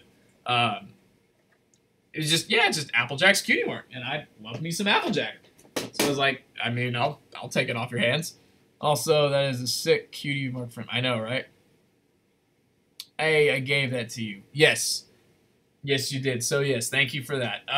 The other one is actually on the wall over here. It's another, I think that's the one Bucky gave me, I believe. Because I'll admit that's the problem. I got those mixed up. It was either you or him. Because you gave me one, and I think he gave me the other. So I've just kind of had this here for a while. Just, you know, daring do because do the daring do. Let's see. Oh, actually. Okay, so because of the daring do thing, I actually have to come clean here. There's a very embarrassing story that I do have to tell. Question: what main six pony do you like the best? For me, it's actually a tie. It's a tie between Rainbow Dash and Twilight. I love them both way, way too much to put one in front of the other. That's the short and simple answer. But yeah, Rainbow Dash and Twilight. But I actually do have to give a shout out to Pokemon Chateau, or as we call him, Trixie, because he really likes Trixie. I have to give him a shout out for this one because I told him I was going to tell this story because it's not one of my prouder moments. But so I apologize in advance, Trixie, but you wanted me to tell this one again. This is the story of how he and I actually met. Pokemon Chateau is actually a very close friend of mine in real life. He is one of the other members of Stable Condition who, we're doing these podcasts and these panels with us. He's another Pony the Interruption. He and I do stuff all the time. He's a great friend of mine. So this is the story about how we met. Brony Fest, which was a little tiny convention in Louisville, Texas. Not Midwest Brony Fest, just Brony Fest. Was my first ever pony convention in the March of 2013. I had just been a brony for about, I'd say, 3 years by that point. I had just been a brony for a year, excuse me. For just 1 year, and it was my first time. It was not only my first pony convention, but it was my first time ever getting to see bronies in like mass quantity in one place. And by mass, I still don't even mean that much. Like the con was very, very small. What year? 2013. 2013. It was only for 1 year, but it was very special. But not only was that my first pony convention, that was my first time ever like having content to advertise to other people. Like, because like by that point, let's see, I was a brony for a few months, yeah. But it was my first time having stuff to advertise to people. Like, I didn't even have this hat yet. I just went like this. This is just, you know, me. I had just come up with the whole Do the Daring Do name a couple of months before then. I had been a brony for less than a year. I was still what you could consider my rookie year. So, you know, I was super excited. I was super excited to go to a pony convention and see how exactly, you know, I was going to be able to have that, you know, all that fun stuff. So, basically, oh, God. This is Friday. This was Friday morning. Because we had gotten to my friends and I, my friends Seth and Brian, we had gotten to the convention Thursday night, and we, you know, we got there Thursday night, slept in, and got up Friday morning to go get our badges, which I will be showing off momentarily. And as I'm waiting in line for my badge, you know, my mind is kind of running through some thoughts like, all right, you know, I've got some songs that I've written, and I'm gonna get to advertise them. This is gonna be great. You know, Do the Daring Do is going to be a big success here. I'm going to have a lot of fun. I'm going to get some subscribers. I think I had like 10 subscribers to my name by this point. It was very, very, like I had just started. And once again, I was just in line, minding my own business. Thank you for helping set up the story. Yeah.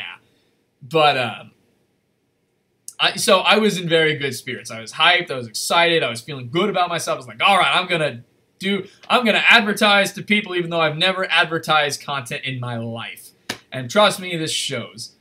So, so he's just some guy in line in front of me.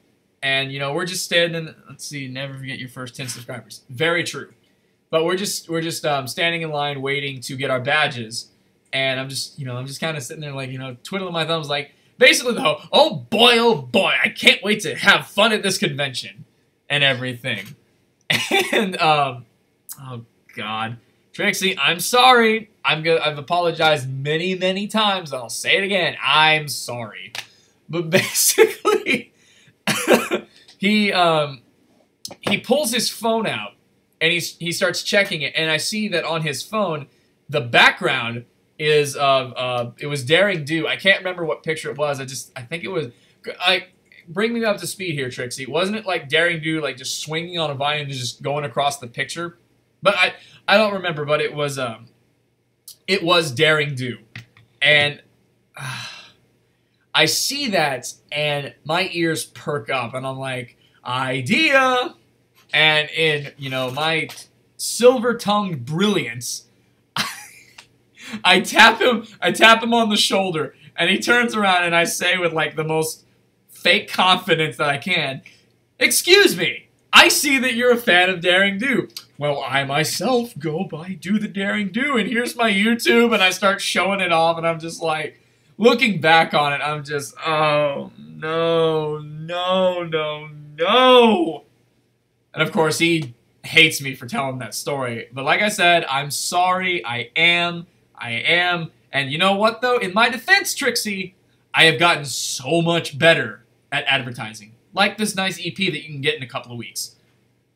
Imagine how I felt. I know. But man, that was very, very... But it's just the biggest... Like, tell them about it. Just like the big, excuse me, I see you like Daring Do.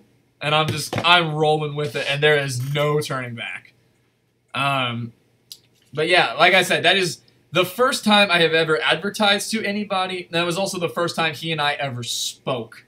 And now, like 5 years later, we're like extremely close friends and everything. So there was that. Also, but wait, call right now. That is awesome. I think we've all done that at one point. And you know what? That's true. We all have done that at one point. And I look back on that story and I say, you know what? I got mine out of the way early. So nah. But since we're on the subject of my friend Trixie, here's something else that I can show. This box has been kind of nestled in the corner. By the way, are you guys sure we're good on time? Because I know like this panel was supposed to end like 17 minutes ago, and I don't want anyone to get, you know, upset about it. I mean, like, I'll admit, you know, just a little worried, I guess, like, I'm not gonna have them banging on my digital door like, hey, we're supposed to end, blah blah blah blah. So I certainly hope not, because I'm having fun. I'm having a blast with this, and we have 23 people still watching. That's awesome. Thank you guys. Wow. But keep going. Okay. I don't want no trouble. I don't want no trouble. All right. So since we're on the subject of my friend Trixie, I want you to pay attention because I have one question for you. Tell me. Let's see. What are they gonna do? Kick you out of the panel room? Yeah. But I have one question for my good buddy Trixie / Pokemon Chateau here. Tell me, do you remember these? Yes, I still have them after all this time. Do you remember these peanut butter crackers? Oh God, I can't believe this. Let's see, I was in a panel today that went on for at least... You kidding me? Nope, I'm dead serious. I still have these, and I mean, there's really no reason to stop. The significance behind these peanut butter crackers, guys, these things are about 5 years old. Never been opened. Because my buddy Trixie here cosplayed as Trixie at one point. I don't know if he plans on bringing it back at some point, but he used to cosplay as Trixie. And my first time cosplaying Trixie, what's the expert? Oh, good question, actually. Let me see if I can find it. You got me curious what the expiration date is. Let's see. I can't find it. I don't dare open these, by the way. So before that question comes up, absolutely not. I am not eating these. I don't want to die on stream. God, where is the expiration date? I want to know now. They smell awful, by the way. I can actually smell it from here. Ew, I think that, no, that's not mold, because, I mean, this thing hasn't been opened. It will never be opened, by the way. But he was cosplaying as Trixie and handing out peanut butter crackers because, you know, the great and powerful Trixie needs some peanut butter crackers. That was back when Equestria Girls first came out, so everyone was, like, still talking about it quite a bit. So, let's see, it's probably grass in the middle. Expiration date, don't even try it. Basically, yeah, but... It's just, I've had these for so long, I don't see any reason to get rid of them. I mean, I know they're gross, and they're disgusting, and I will die if I eat them. But, just... It's nostalgic! What are you gonna do? So, there's those. Oh my goodness. So, let me put the fear of God in the chat real quick. Hang on one second. I'm gonna get off camera for a little bit. You guys ready for some nightmare fuel? Hi! How you guys doing? I'm actually trying to find the camera again. I can't see in this. Which, I mean, it's supposed to... It's a blindfold for when you sleep. But, yeah. So, I'm just gonna talk like this for a bit. I think I got this at a Walmart, actually. But, yeah, it's a Rainbow Dash blindfold that I look good in. Our buddy Jthor, being the big Rarity fan that he is... he has a Rarity one where the eyes are even bigger. So whenever like we're sleeping in our hotel room at the con and we go in and we see him turned over on his side, he would just stare at like these big Rarity eyes that like stare into your soul. It's just ugh. But yeah, I have no idea what's going on in the chat right now. Wait a minute. There's the peanut butter crackers again. Anyways, so so, yeah, I have this blindfold I'm gonna wear for a little bit more. Wait. Oh! Man! Damn. Alright. Never mind. I'm not gonna do that. Oh! Oh, no! A mess. Time out! A mess is being made again. I gotta get this under control. No! No! Ah! Okay, I'm back. Let's see. No, don't die. Perfect vision. OMG. Have you actually used that? Wait, you can't read the comments. As in sleeping, because that would be hilarious to imagine. Is it ironic that I have a Celestia Dreamcatcher? A little bit. I think it'd be kind of cool if you had a Luna Dreamcatcher, though. I'd love that. You look so darn fancy. Technical difficulties, please stand. Never mind. It's ironic that a blindfold sleeping features Rainbow Dash wide awake. You know, it's funny. Like, I keep this in here just because it's silly. But there was a time when I was actually trying to test this out to go to sleep with. And it is actually really effective. Like, I can't see anything through this.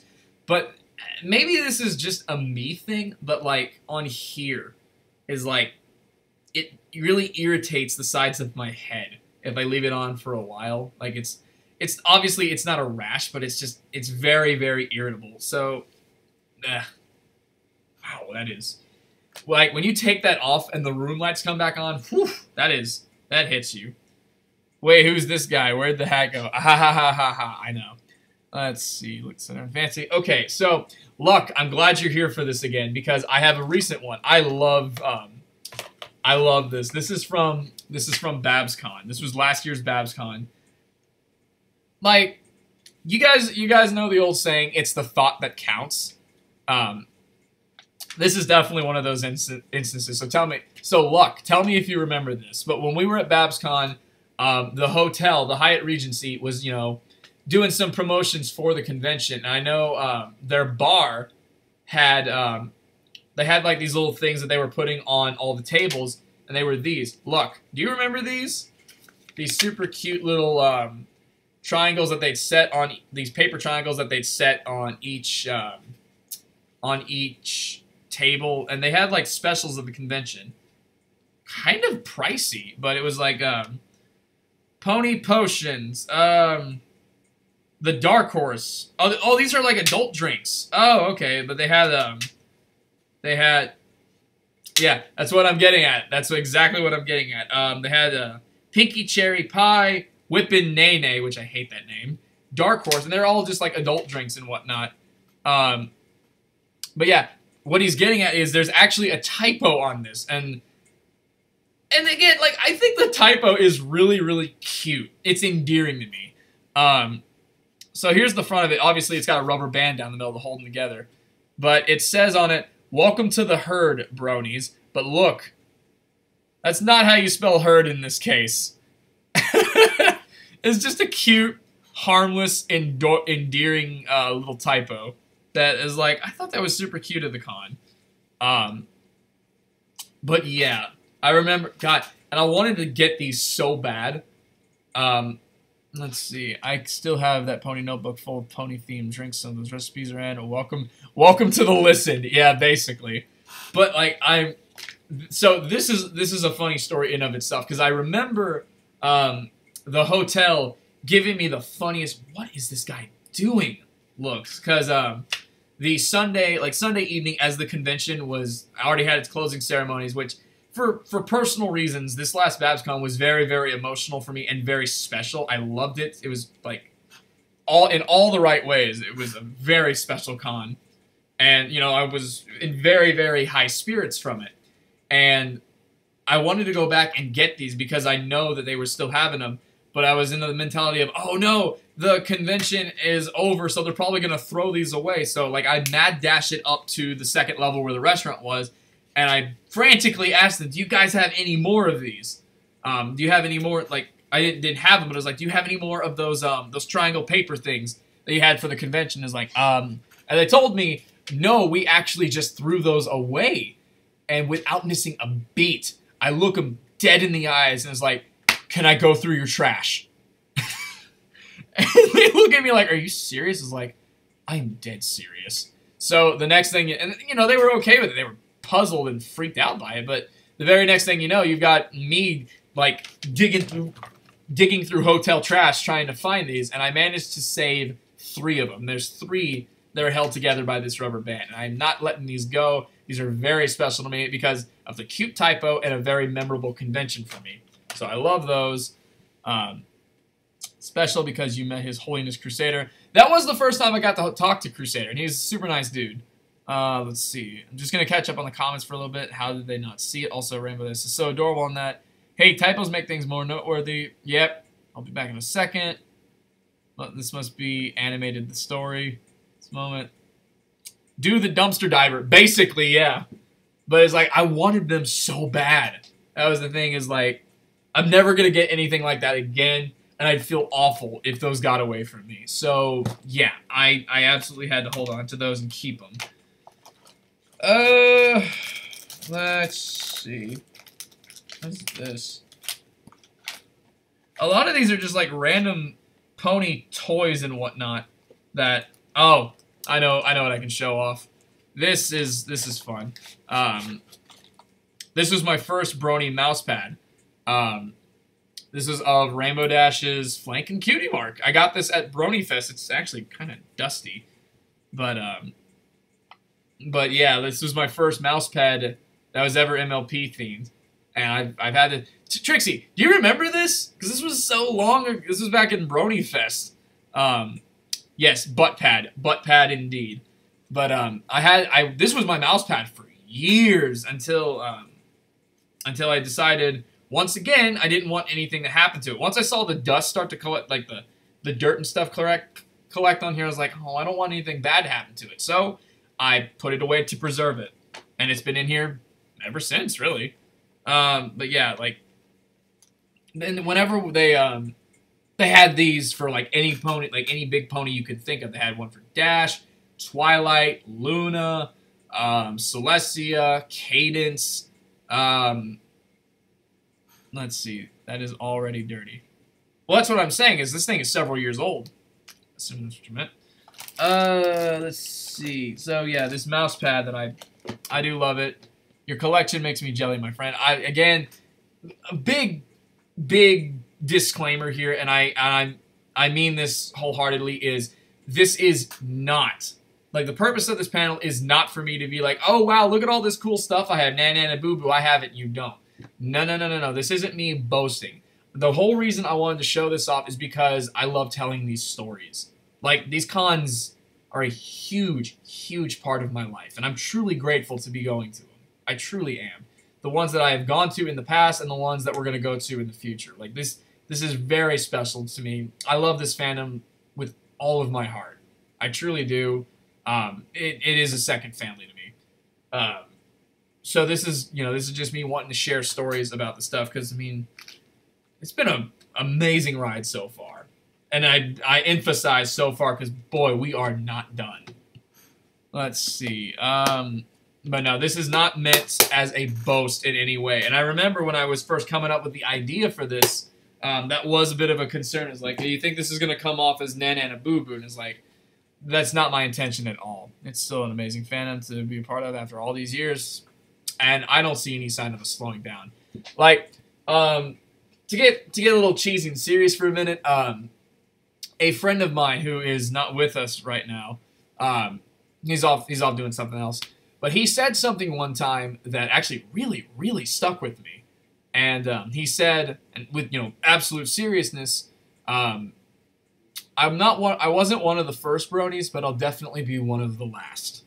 And that was one of those, like, whoa, that's awesome. And I'm absolutely in the same boat. Like, I love this way too much to want to, be like, basically, you're not going to see an I'm leaving the fandom video from me. I'm here to my dying breath. I truly am.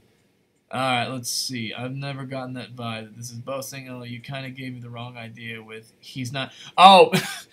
Sorry, Ruby. He's not dead. Poor wording on my end. That's my fault. Excuse me. Kiana Kitty, I'm starting to draw you a picture. Oh, yay! I want to see it later. Thank you. Thank you. That's going to be great. So, no, he is not dead. Important disclaimer, he is very much alive. He's just busy. I tried to get him to come out to Horses at Home, but he is quite busy. So, actually, here is something these are some cool CDs. Like, this one is an EP that I'm in. I'm kidding. But this is on top. Look for it later. Wait. But there are some there are some actual ones I wanted to show off, like the Wonderbolts, very good friends of mine. They have an EP. They have a CD that they were selling at BronyCon called On a Wing and a Prayer. Great songs on here. Go check the Wonderbolts out. It's their YouTube is the Wonderbolts Band ! Shush on the EP. Which, Luck, you're gonna take that back because look what I've got. This is your EP. This is Luck Rock's EP in the chat. This is his thing. If the glare won't, blind you. Now, this is his EP, Soaring Higher, which he was handing out. And, it's a great EP. I was with him. Yeah, a great EP that released on time. Hey, man, I'd rather take a long time with mine than release it before it's ready. But, yes, this is... Go check out Luck Rock's channel, too, because all these songs that are on here are on his channel. Now, these aren't like little jewel cases. These are, like, big CD cases. So I'm actually let's see, I was just listening to his EP the other day. Soaring Higher is really good. And at least for me, because like I was with Luck whenever all those songs were being written and created. So it was really cool to be a part of his creative process, because there'd be nights where he would just he would send me all sorts of like MP3s of like progress reports of all those songs. Like this version has everything except the guitars recorded. This one's an instrumental, stuff like that. But like there's something really cool. Like this is probably just a musician thing. I don't know, but there is something really cool about getting to see somebody else's creative process of like getting to see these songs develop when they were first just like scratch takes and stuff like that. I was going insane at 3 a.m. final. I remember that. Oh my goodness. Yes, he and I were doing a video call. And I thought he was about to drop dead. Like, he looked... No offense, Luck, you looked awful. You looked terrible. I was so concerned for you, because he's up at, like, 4 in the morning, like, burning a CD, burning a CD, burning a CD. And I thought he was going to pass out at any second. Thankfully, he didn't. But, yeah, case in point is I just think it's really cool to see somebody's creative process with this stuff. And, I mean, now that the songs are, complete and add on an EP, it's cool to hear the final product. And believe me, I did the same thing to him. Obviously, my EP is not done yet, but there were songs that I would be working on, and I'd send him progress reports of like, oh, so how is this coming along? How is this coming along? Etc., etc. So, 2 other CDs I wanted to show off real quick. I'm actually for those who know, I'm actually a really big, I'm a really big Black Gryphon fan. I love his stuff. The BabsCon 2015 show was one of the coolest ones I'd ever seen, where it was him and Basic. Great duo. Oh my goodness, they were fantastic. And these are the 2 CDs that I have for this. I have Getting Stronger, which is their more recent one. This is signed by Black Gryphon, Michelle Creeber, and Basic. This is I got this at Midwest Brony Fest in Kansas City when they were doing their tour for it. This is really good, really fun album. But the one that I, like, my personal opinion, like, the one that they made beforehand, Immortal, this one is, like, this is one of my favorite albums of all time. And I've been around music my whole life, but God, I adore this. This is Immortal. It's signed by Black Gryphon and Basic. Michelle Creeber is on, she's on one of the songs on here, too. For those who know this album, this is, her song on here is Zero Gravity, but yeah. Fantastic album. I will sing the highest of praises for this one. I actually covered, another shameless plug here, I actually covered one of the songs on here, Faster Than You Know, which is one of my favorite songs of all time, if anybody who knows that song. This world spins faster than you know. Love that song, so I covered it on my channel. If you're interested to listen to my version of it, you can find it on my channel. I'll send you a link if you want me to, but I was actually pretty proud of that one. But yeah, love Black Gryphon and Basic. Michelle Creeber too. Great team. So I had something else. Oh, hold on one second. Here's my shameless plug-in. I do a Pokemon podcast that I take people's contributions on topics and put them in episodes. That's right. He just recently started his own podcast. Pokemon Chateau. So he's juggling podcasts. Like he's doing that one, and he's also one of our Stable Condition members. So check out Stable Condition too. We have a lot of fun on that one. We've actually gotten to interview a lot of the people who work on the show through Stable Condition. Some of the interviews we've had, and you can find them on my channel. We've had Kathy Westluck, the voice of Spike. Absolute darling. She's so wonderful. Absolutely lovely. We've had Vincent Tong, who is a great dude. Flash Sentry. He's also Donut Joe, Garble, Prince Blue Blood. He basically plays all the characters everyone hates. And he loves the hate. He embraces it like a champ. And Vincent is just a great dude. We've also interviewed Peter New, Big Macintosh. Great guy. But no, you can check those out on there too. We did one of our more recent ones from the last Nightmare Nights. We interviewed GM Barrow and M.A. Larson together, and that was hysterical because we were in the boardroom and we got like the spinny chairs and everything. Oh, it's great. Trixie remembers it, but yeah, go check that out. It's all on my Do the Daring Do YouTube. Let's see. Black Griffin is the first musician I discovered from the fandom. I know all the lyrics. Ruby, you and I are going to have a Black Griffin talk later. Thank you, because I'm a very, very big fan of a lot of the stuff from Immortal. Love it. Hair conditioner, Spike's best pony. I second that statement. Brad, he's Rumble. That's right. That's right. Vincent Tong is also Rumble. It's hilarious. Vincent is one of the nicest guys ever. He's also Featherbangs, too. I love Featherbangs. Let's see. Vincent is one of the nicest people ever. He always talks his roles in the most unlikable style. Again, like, Vincent loves that. Vincent loves...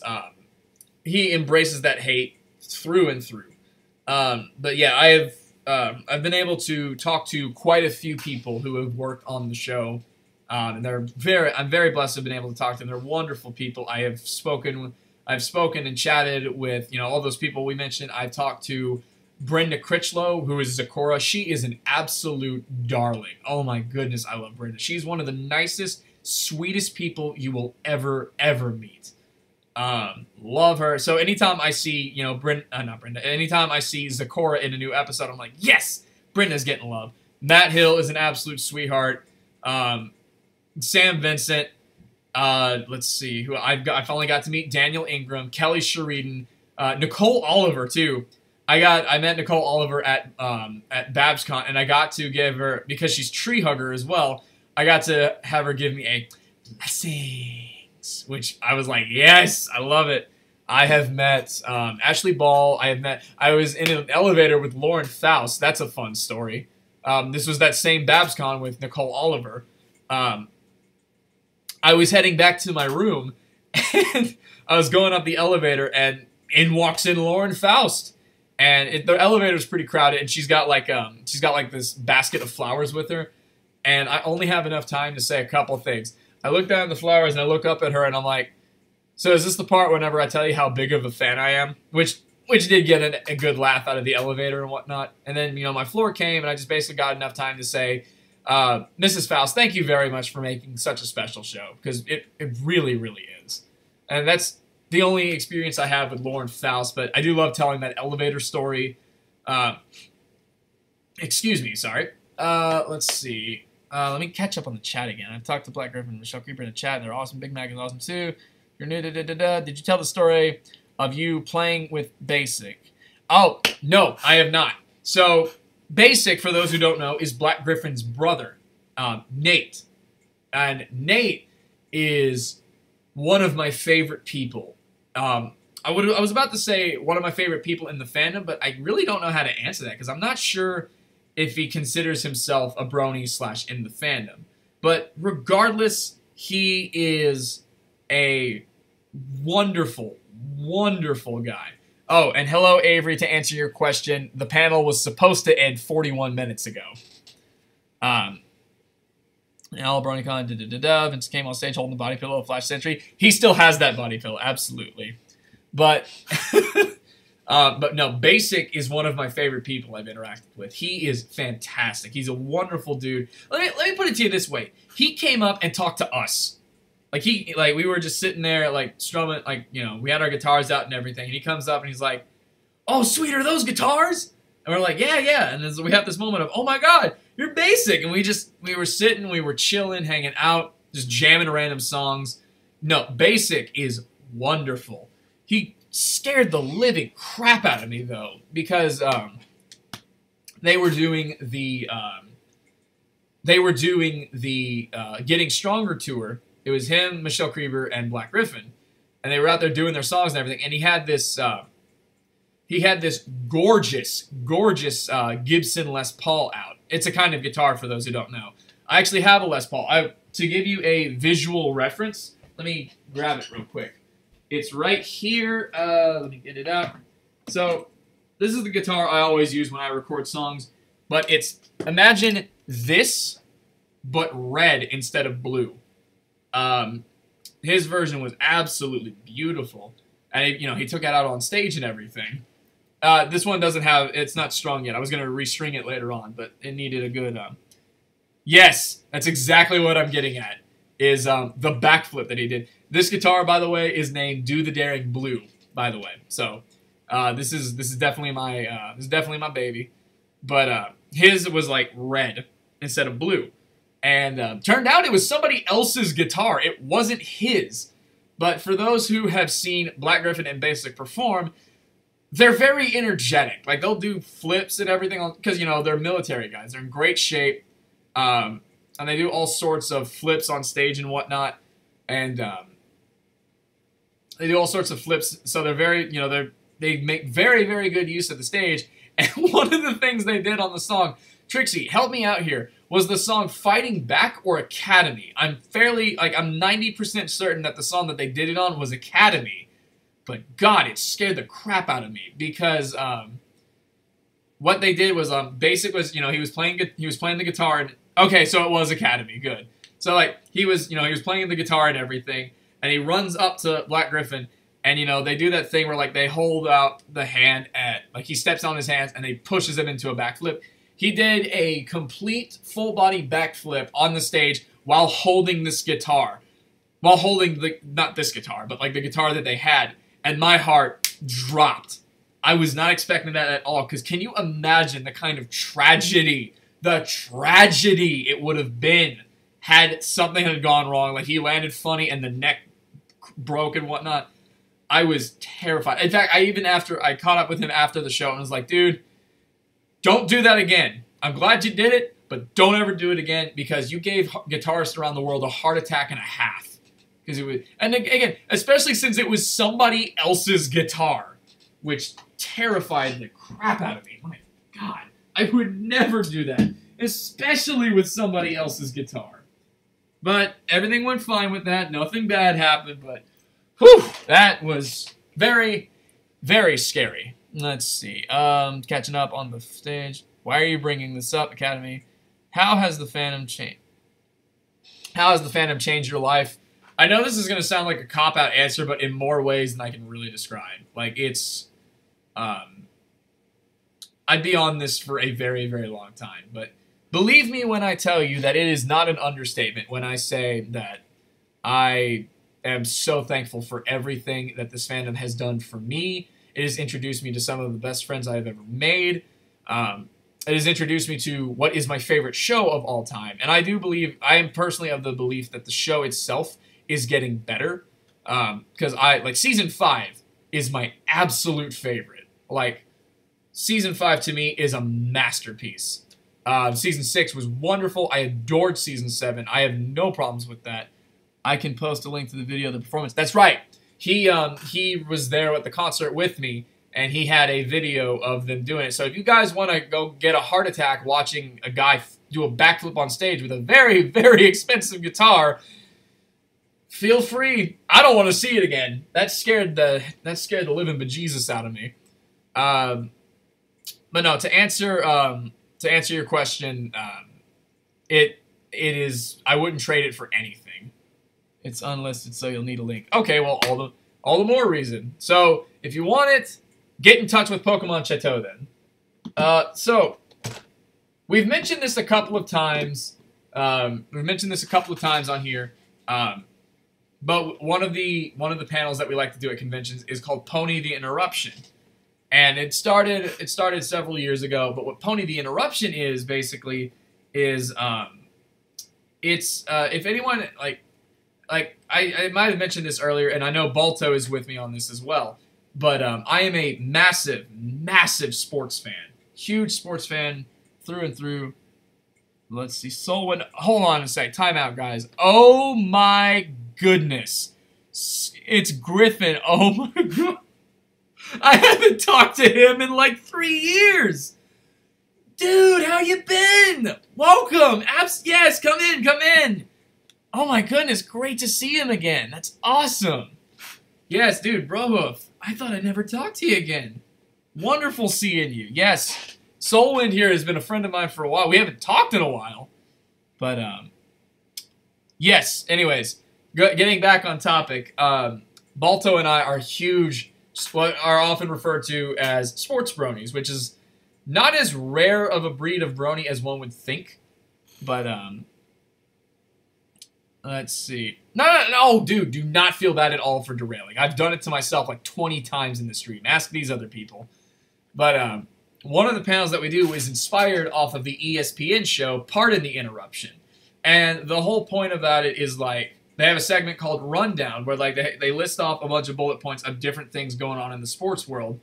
And they can range from anything. They're just talking points. But basically, the people have 2 minutes to talk about, you know, what it is. And they range from anything, like, how will Tiger Woods do at the Masters? Will the Golden State Warriors win another championship? Blah, blah, blah, blah. It's whatever it is. It's whatever. But one of the things is we take that principle and we applied it to ponies. Let's see, ESPN advert with bronies recalled that. Well, see, that was the thing, is the panel that we did for this is, excuse me.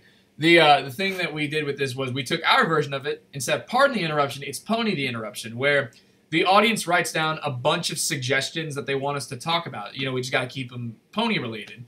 They write them down on index cards that we provide, and they drop them in our little Luna lunchbox over here, and we shuffle them at random, and we draw, and whatever one we get, we put the timer on for 3 minutes, or whatever limit we decide on. We discuss it, just talk about it, and when the timer goes off, we put that in, draw another one, and just keep going and going until the panel. And what I have done is I have saved as many as I can with this.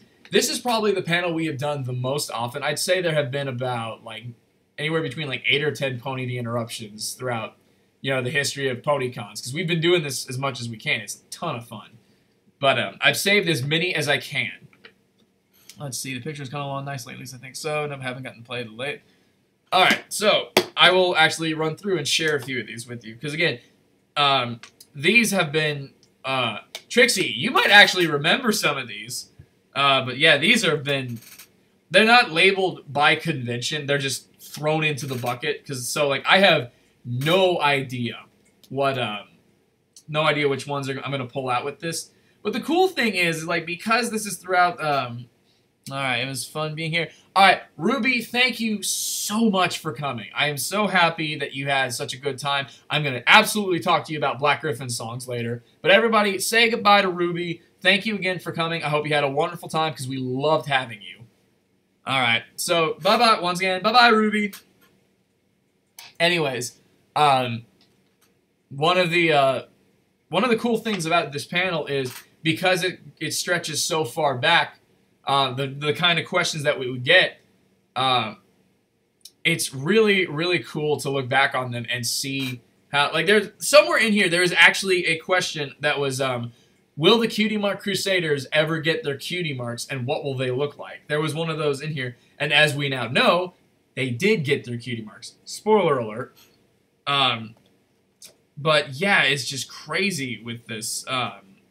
There's so many. So I'm just going to start pulling one at random.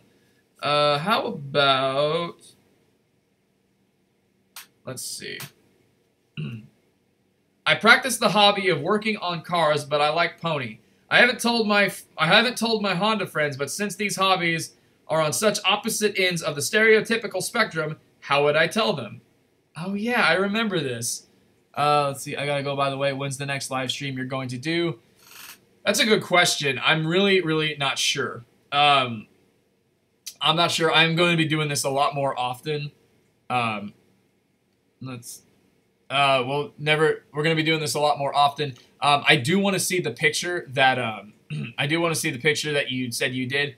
Please send it to my email, which I believe is, yes, it is linked on my channel. It's dothedaringdo@gmail.com. Obviously all lowercase, but please, HaHcon, send that to me because I really want to see it. Thank you again. Thank you very much. What's another one on here? Wow, this is actually kind of fitting to draw this on here. Most prized pony possession and why? And really, I'd have to say my hat, because I'll tell the story about this later on, but I would absolutely have to say my hat. This thing means so much to me. But I think it's kind of funny that I pulled that. Let's see, what are some other ones? The problem is a lot of these are like, sometimes the handwriting is like really, really small or honestly just not good. How did you start watching My Little Pony? So we draw it, put the timer on for 3 minutes, and then answer the question when it goes off, and we just draw another one. So, how did you start watching My Little Pony? Blah, blah, blah, blah, blah, blah, blah. And some of these are just silly. Friendship, wizardry, or sorcery? There's that one. Why does Derpy have less appearances?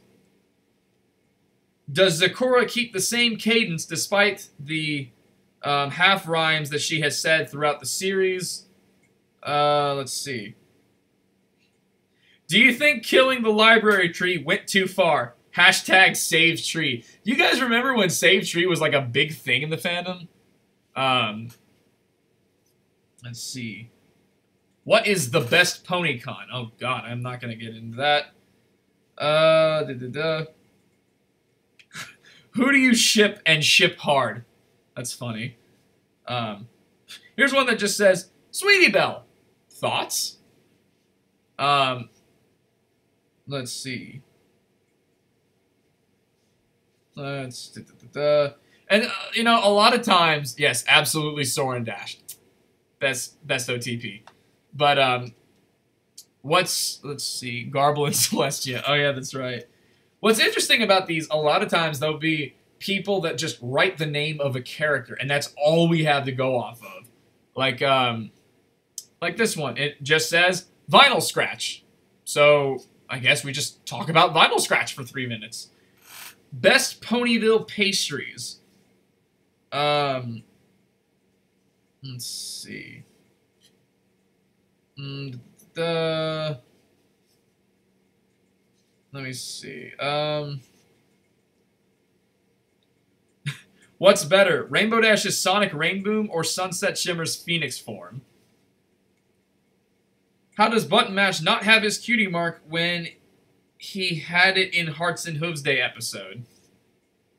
What is the world outside of Equestria other than Griffin? And it just, basically, they just go on and on and on and on and on.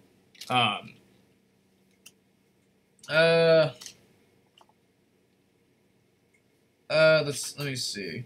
I'm gonna read a couple of more, and wow, okay, hey, Luckrock, perk your ears up. For those who remember, Luckrock did the Modern Brony Music panel earlier today. Check this out. I remember getting this one like years ago. I don't remember what con it was. I think this was Brony Fanfare, but the lack of genre diversity in fan music. So I'm hoping he's going to see that and be like, oh, no, no. Let me get all over that. So why 3 minutes per card? Why not less and more? The simple reason why is because we wanted to get to as many as we could throughout the time that the panel allowed us. Usually, the panel would give us a time slot of like an hour or an hour and a half, and we wanted to get through as many of these as we could. Because there were some times, I don't think there was ever a time where we actually did Pony the Interruption and ran out of topics. We usually can't get to them at all. Oh, actually, funny story about Pony the Interruption. The first time we ever did it was with a different cast. It wasn't me, J-Thor, and Trixie. It was me, J-Thor, and some other friends of ours, and it was our first time ever doing this. And this was actually at a non-pony panel. I mean, a non-pony convention, excuse me. But it was a pony panel, and it was my first. This was when I first started doing panels, so I was still kind of, you know, a little nervous about like, oh golly, I don't know how to go about this properly and all that fun stuff. But I remember we were really interested in seeing how this was gonna play out, and you know, everybody's coming out with their little index cards. They drop them in the lunchbox, and I'm like, okay, here we go. And so, you know, I get the lunchbox, and I'm like, you know, shuffling my hand through it, and I'm like, all right, so this is gonna be good. All right, let's get this panel started. Let's see. And the first one I pull out says, and I quote, "Why does Clayton suck so much?" Signed by Trixie. These cards don't need to be signed, but he decided to sign it. My name is Clayton, but my real name is Clayton, by the way. Most people just call me Dewie.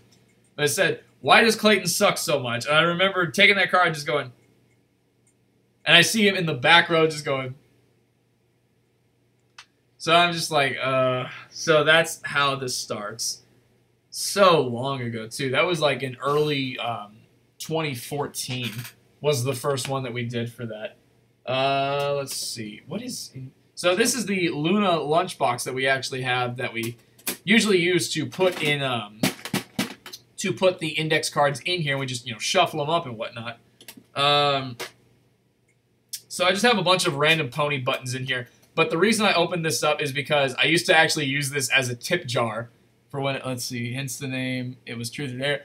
I actually used to use this as a tip jar for whenever I go play in the halls of cons. And so on it, I wrote, "Music is nice, but tipping is magic." And I've had this for a while. I remember I actually got in trouble with a hotel once at Brony Fanfare. They don't like you doing this. And I was like, okay, I'll put it away. I mean, I still played for people, but I just can't accept tips. Which, I mean, whatever. Let's see, I'm trying to put that to the side. I'm running out of space up here. That's the problem. Like, everything's getting so jumbled and disorganized now. I'm like, no, hold on to it. Oh, yeah. I think... Is it this, by chance, the Rainbow Dash thing you're talking about? Because this is usually what we would put the little pencils that we would give everybody for Pony the Interruption. When you came into the panel, it was usually like you had a stack of index cards and a pencil, and like a big thing of pencils, and it just says, take an index card, take a pencil, and we explain what's going on. But yeah, so, okay, this is, there's not a whole lot in it, there's not a whole lot of stuff in it because the stuff in it is so spacious, but this is probably the biggest box that I have for to show off here. Let's see. There is some fun stuff in here. Not much, actually. Like I said, this is very spacious stuff. These are two, well, technically three, but since they're the same one, these are two hats that we had at that we made at our meetups, at conventions and stuff like that. And I do believe my good buddy Trixie actually gave these to me. Like, these are very, very cool. They're very cute pony hats, and we made ones of all sorts for these. Like, we had this was before Starlight Glimmer, but we had like Rainbow Dash, as evidenced by here. We had Twilight, Luna, Cadence, Celestia, Shining Armor, you name it. But these hats are actually rather comfortable from what I remember. I haven't worn this thing in forever, so let's find out. I probably look so sick. It doesn't even fit me. Like, this feels really, really tiny on my head. That's the problem. But yeah, just, you know, because Do the Daring Do's got to wear a Daring Do hat, I guess. It just feels weird. And I'm just going to add to it by doing that. God, just looking at myself in this is weird. Yeah, at least to me, this is one of those, better seen instead of worn things. So I'm going to go back to what is comfortable on my head. Let's see, Deception. Yeah, basically. Okay, so this was actually a Brony gym bag that I had. I got this off of We Love Fine, but back in whenever I played a lot of basketball, I would always go to the rec centers and the gyms with this. I just keep all my stuff in it, but once again, I retired it because it was getting worn and weathered, and I wanted to preserve it. As you can see, like, this is very old, very beat up and whatnot. Um, yeah, still smells too. But yeah, one of those. It's been retired, so I'm gonna put it in containers and keep it. So this is actually one of my favorite things that's in here. This stick. Now, there's a reason I have this, and you're probably thinking, I was like, oh, whoops. I was like, why? It's just a stick. And that's true. But this stick is actually, this means a lot to me. Hold on a second. Wash your gym bag, stinky. Yeah, I know. I did wash it. It's been in that bucket for so long. But, yeah. This stick is very special to me because this stick is a part of, as it broke off, it was a part of the chair that, it was part of the chair that they had at the, no, it is not my Hogwarts wand, but it was part of the chair that they had at, we had at the Londoner for whenever, this is one of the sticks that was a part of the chair support at the Londoner, because of, the Londoner is where we would have all of this stick is special. There are many like it, but this one's mine. Yeah, but basically the stick is, this was part of the chairs that we had at the Londoner, and the Londoner is where we would always go for the Nightmare Night staff meetings. Like, this was part of the chair that was always at, like, our special table. Like, everywhere that we'd sit to go plan all the cons, because I'd go to all the Nightmare Night staff meetings and whatnot. I leave for 5 seconds, and suddenly we Harry Potter fans now? Not really, no. This is a part of a bar chair. But, I kept this simply because it's like, just in case something were to ever happen to the Londoner, I would always have this. Because the stick is very, very symbolic of the time that we have had at the Londoner, because that's always been a go-to spot for us. For those that have been to Nightmare Nights, it was a con tradition to always go to the Londoner, which was always just down the street from the convention. The Londoner, try the cheese fries. Oh my goodness, the cheese fries there are phenomenal. Yeah, they are awesome. Did you break that off yourself? No, actually, I didn't. I might have gotten in trouble for that if I did. No, I don't remember how this came to be, but it did break off of one of the chairs, and instead of throwing it away, I was just like, I'll take it. Londoner is awesome. Hope to go there again someday. Break the chairs for legs. It's so close to me. The Londoner. Goodies. Oh, yeah, the Londoner's food is great. I love their cheese fries.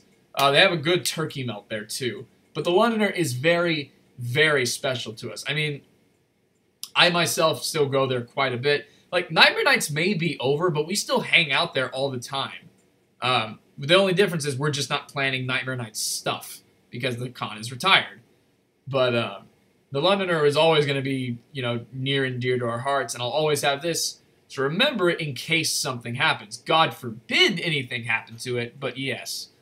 Let's see. Londoner, good eats there. Is the Londoner still around? They have a barbecue cheese pizza there. Oh, that's right. I remember the barbecue pizza. That actually was really, really good. But yeah, I hold on to this. Let's see. I'm gonna go back into this bucket because there might be some stuff that I haven't shown off. Oh, this isn't really from anything. This is just an equal sign that I got at BabsCon. It was on one of their little bulletin boards. I was like, well, I love Starlight Glimmer, so sure, I'll take it. Texas needs new HorseCon. I agree, Texas needs new HorseCon. Let's see. Hopefully, since I'm going there in 2 weeks. Oh, yes, that's right. Compy is actually coming up here to Dallas. Dude, when you get up here, let me know and we'll go to the Londoner. Oh, speaking of Nightmare Nights, here's another one of my set lists from the 2016 show. Once again, 10 songs. I did Derby Racers from Season 6, if you guys remember that one. You know, giddy up, Derby Racers, giddy up, Derby Racers, giddy up, Derby Racers, go, go, go! The one where they're all in the carts. That's the fun, very catchy song. It has an equal sign stencil. Again, a lot of originals on here, some covers, but yeah, just, you know, a good set list for that. I remember you scrambled that list. Yeah, He is right. As you can see, it's on the note paper from the Crown Plaza, like the hotel itself. And like I knew what songs again, like I had a good idea of what songs I wanted to actually do for the show, but it's better to like have it written down so it's like, okay, I'm gonna do this, then I'm gonna do this one, then I'm gonna do this one, then I'm gonna do this one. Helps you stay organized. Dewey and Compy are definitely gonna have fun at the Londoner. Yes, we are. Compy just needs to get up here. Let's see. A lot of these that I'm seeing in here is like, I don't remember these at all. It's like, where did this come from? What is this? So, actually, I do have something. Really quick, I have to give a special shout out to somebody who is unfortunately not here at this the stream. They're busy and whatnot. But I do have to give a very special shout out to somebody who is very special to our group when it comes to, you know, the North Texas brony scene. If any of you have ever encountered a one Princess Derpy, she is a very good friend of ours. She's an absolute sweetheart. Love her to death. But her thing is she cosplays as Derpy, and she goes around the convention handing out envelopes like these. Yes, Princess Derpy. She's an absolute sweetheart. I wanted to text her and be like, hey, we're having this stream. Get over here. But no, Princess Derpy is so sweet. Because, like, I have dozens of these letters of hers, but I don't open them. Because I wanted, like, and I've told her this, is a lot, like, some of these are open. But a lot of them I don't want to open simply because I'm saving them for, like, if I'm ever having, like, a really, really bad day. Like, everything is wrong with my world, but I can open one of these up for the first time and see something on it, and it will cheer me up. She put a lot of thought in these. They're absolutely sweet. But some I did open up, like, I did open up one that just simply says, it's very simple and very cute, but it just says, you're all kinds of awesome. Love, Derpy. Then again, she is an absolute sweetheart. I wish she was here at this panel right now. Because this is a very, you know, big shout out to Princess Derpy. She's absolutely wonderful. I'm playing on base. So let me see what else is in here. I forget which convention this is. I really cannot remember, but this is a brochure for the Great and Powerful Trixie Fan Club, and I promise you that Trixie in the comments did not start this. We just found this at a convention. I can't remember which one it was. I don't know who put it there or where they got it from, but he saw this and was like, I absolutely approve. So I saved one of these, and I swear, no, again, I'm telling you, he did not make this. I know it sounds like he would have, but no, he did not make this at all. But, you know, it's just stuff on the inside. It reads, it opens up, and it reads, join the Great and Powerful Trixie Fan Club. Who can join? Any pony who wishes to be one of Trixie's enthusiastic admirers. Any pony who desires to bask in the magical ability of the Great and Powerful Trixie. Twilight Sparkle! Cosplayers welcome to, of course. And it says on the back, Trixie is best pony. Oh, Trixie is the greatest pony. Excuse me. But no, once again, we promise he did not make that. I know it seems like he did, but nope, that is a negative. That's the problem, is I don't know who did make it. So, real quick, something else, very simple but very cute. I don't use these because I don't want anything to happen to them. Again, these are two pins that I've gotten at various conventions. One at Brony Fanfare, and the other at Nightmare Nights. These are, you know, let's see. Hello, is the panel still going on? Technically, we ended like an hour ago, but everybody has wanted, like, no, keep going, keep going, keep going. So unless somebody has a genuine problem with me still going, I guess I'll just keep going. I will admit, I guess I do still feel kind of bad because I don't want them to feel like I'm taking people away from other panels. But like, guys, if there are other panels that are going on right now that you want to go see, don't let me stop you. Go. Absolutely go. I'm not trying to steal anybody's thunder. I'm caught up in telling a bunch of fun stories. So let's see. Those pins. Yada yada yada yada yada. There's a lot of stuff in here I can show, but it wouldn't really like either. It's like really, it wouldn't make much. What is this? This is.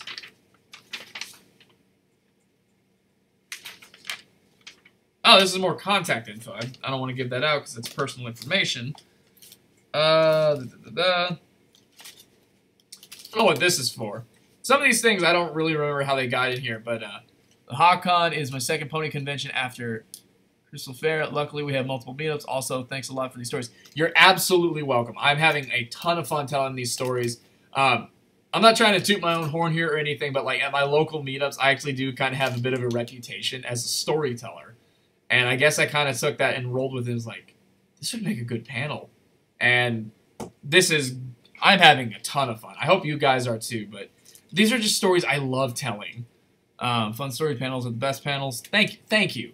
I don't know where this came from, or if you'll even be able to see it, but it's like, it's a crumbled up thing. It's a receipt. Oh, it's a receipt. And it just says quack on the back of it. What is this a receipt for? Hang on. Like, it's so faded. Oh, this is from the Holiday Inn we stayed at in Kansas City for Midwest Brony Fest. Wow, I haven't seen this in forever. Let me see. Stories. Wow, I can't read what we paid for or what we bought, but whatever it was $45.46. I really have no idea what this is. Let's see. Oh, this is cool.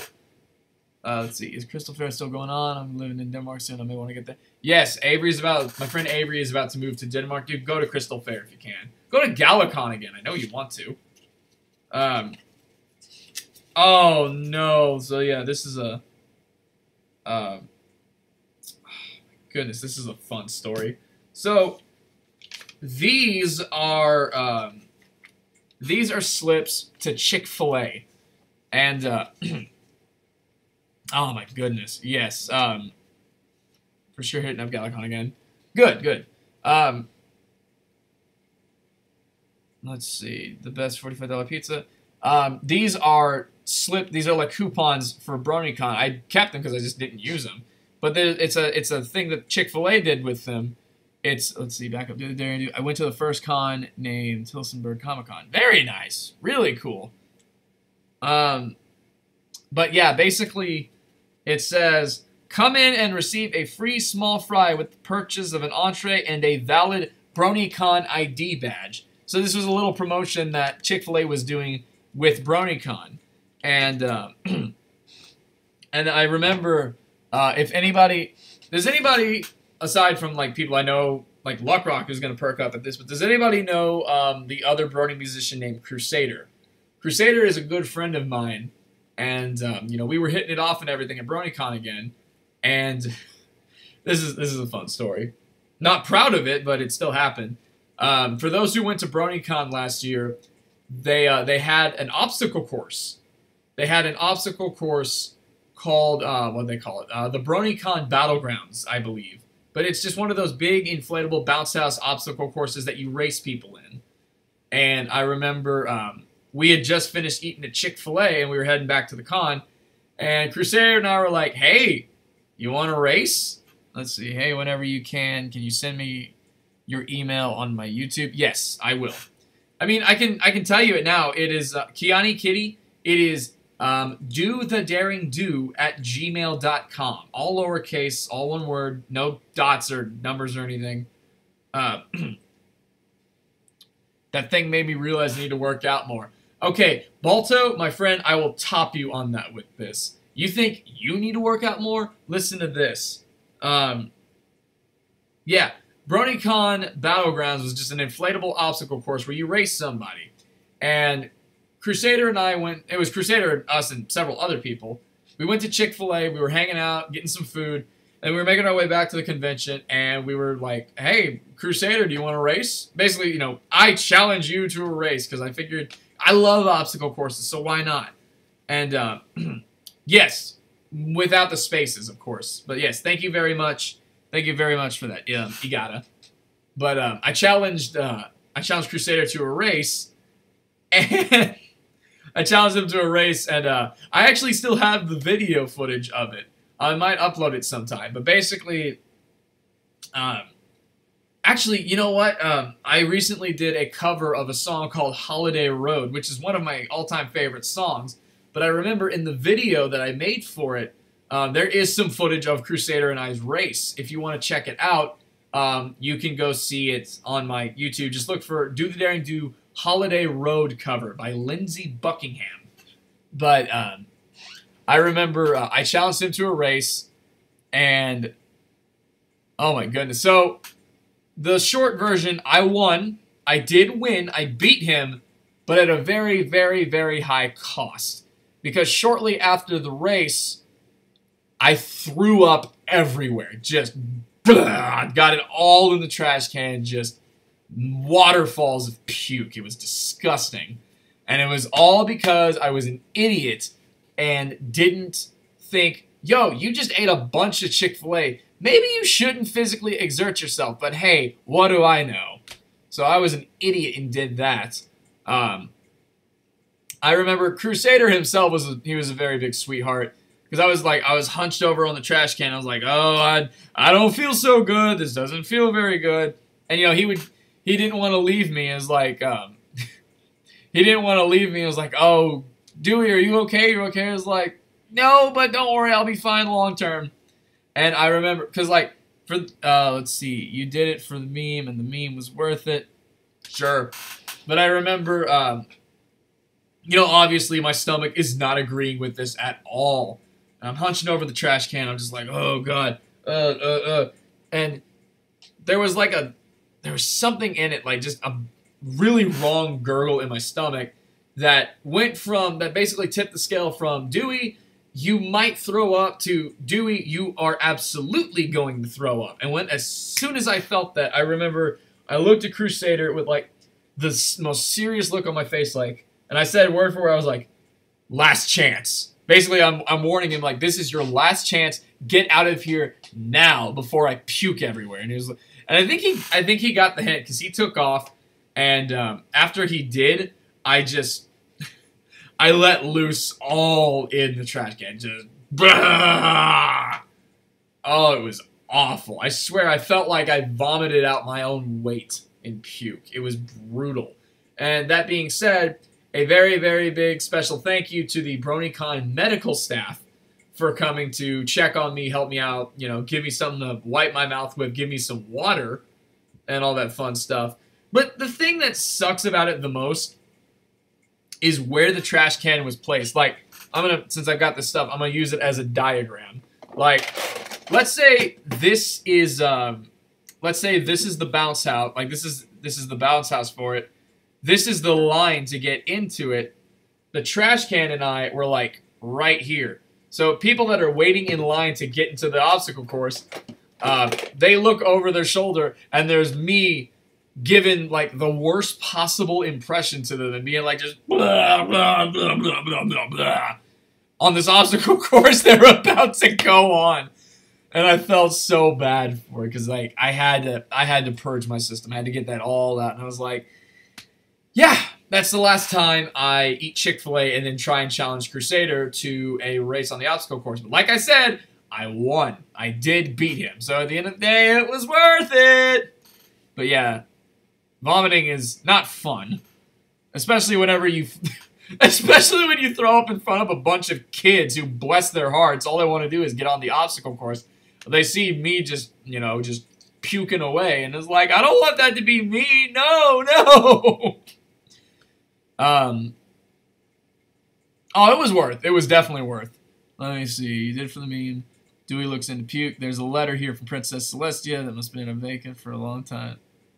Let's see. It said, "Work it. Don't ever speak of HaHcon. Vomiting is not magic." No, Balto. Vomiting is not magic. It was brutal. it was just, ugh.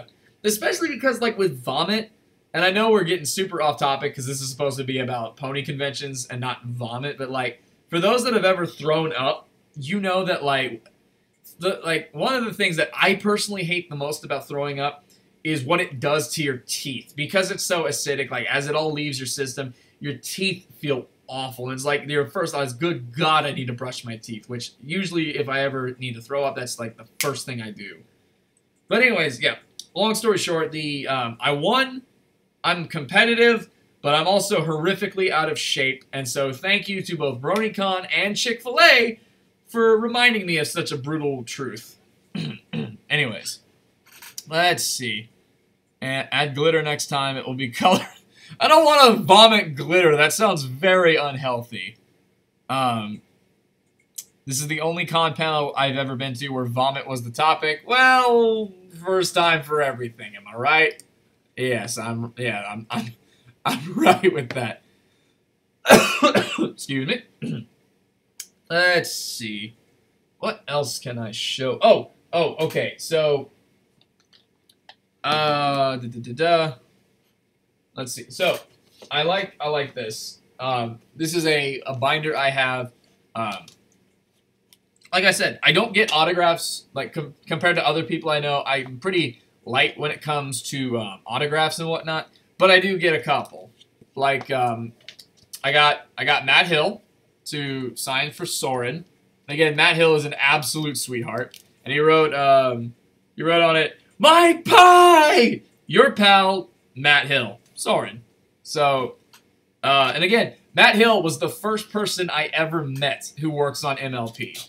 He was the first, but he was definitely not the last, because shortly after that, I met, I remember Kathy Westluck, who signed some stuff as Spike, because she's Spike and Mayor Mayor. What did she write? She wrote, "Best to you, Kathy Westluck." Very nice. And then this one is just of Sam Vincent. Like I said, he's Flynn and Double D. What does this say? "Drink cider, eat jawbreakers, Sam Vincent." What a wombo combo, am I right? Again, some of these I haven't seen in a while. Let's see. This is Andrea Libman. I got her signature.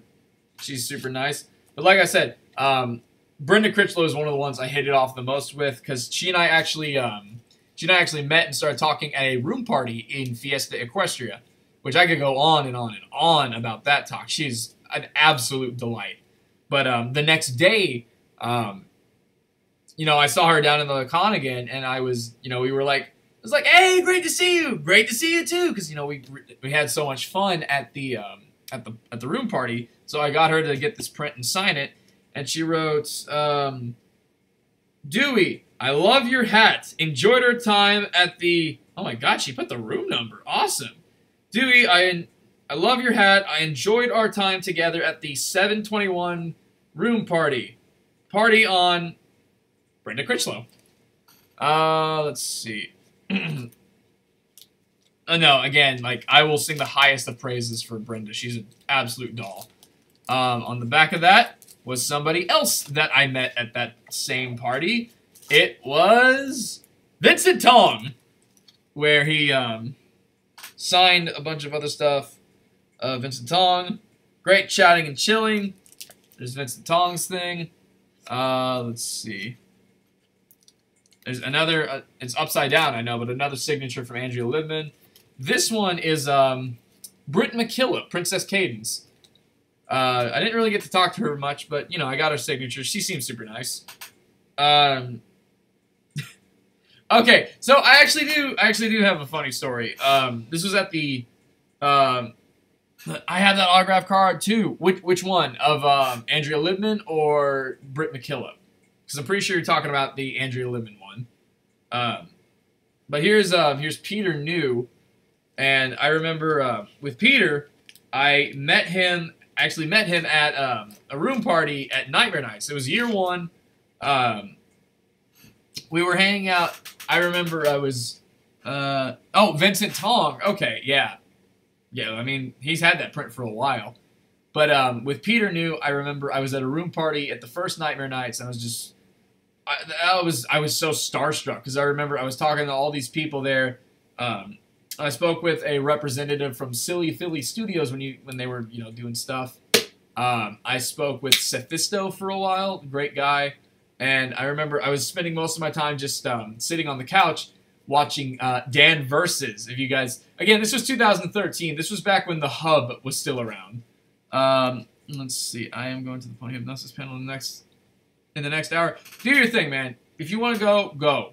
Go do your thing. The fact that, like, we've had this panel going for so long is pretty mind-blowing to me. Thank you guys so much. I'm loving this. But anyways, like, I was sitting on the couch just watching Dan Versus, and this was my first time ever seeing Dan Versus. This was my first time ever seeing Dan Versus, and it's a great show and everything. It's absolutely hysterical. But I'm watching it, and suddenly Peter just sits down next to me on the couch. He looks at me and goes, "Nice hat." And externally, like outwardly, I'm like, "Oh, well, thank you very much." In my head, I'm like, "Oh my God!" So, we're striking up a conversation because he was wearing a hat as well, and like, I was telling him the story, like, because as the story I'll tell later, I found this hat. I didn't buy this or anything. I found this hat. And he was telling me about how he found his hat as well. And, we were talking and everything. He asked me, "So what's your name?" And I'm like, "Oh, it's a pleasure to meet you. My name is Clayton." And he's like, "Oh, very nice to meet you, Clayton. I'm Peter New." And I kind of like, don't worry, I know who you are." Which got a good laugh out of him. But no, he was super cool. Let's rub hats. There's only 2 more autographs that are in this binder. One of which is Natasha Levinger, one of the writers on the show. She was super cool. She's one of the people, like, I actually ran into the halls by accident. She was coming out of a panel room, and I was like, "Oh, hey, Natasha, great to see you." And so she and I talked for a little bit. And she also told me something that I didn't know about the show at the time. But no, Natasha is super cool. She shared with me an interesting little fact. I'm sure you guys knew this by now, but at the time I was like, "Oh, that's so cool. I didn't think about it." But for those who don't know, it's actually the writers of the show, not Daniel Ingram, but it's the writers who write the lyrics for the songs, not Daniel. Which, honestly, I thought Daniel did all the music. Like, he did the music as well as the lyrics. But no, that is supposedly the job of the writer. And it was Natasha who told me that. I was like, "Oh, that's pretty cool." And the last one in here is of Trevor Duvall, who is Iron Will, Hoity Toity, and Fancy Pants. He was at Fiesta Equestria, and he actually helped us cross something off of our bucket list. Avery, if you are still in the chat, this one's for you. I remember we had Trevor's. We paid him $10 and recorded a message.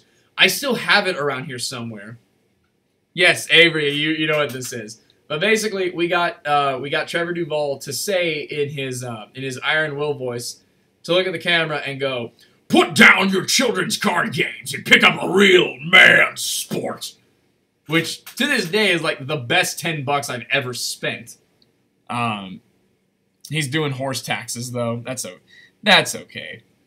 But yeah, that one was for Avery. Like I said, I still have that video around here somewhere. But that was like our message to Avery was straight from the mouth of Trevor Duvall. And he loved it. So, let's see. Oh, my goodness, I have to show this off. I think you guys will really like some of the stuff in here. I consider this like a little accessories bucket. So I'll start with this. Oh, God, this is great. I love this. They're so small, though, so I need to take them out. So for those of you who are also fellow Wonderbolts fans and love the Season 3 episode Wonderbolt Academy, almost dropped it. Alright, so check these out.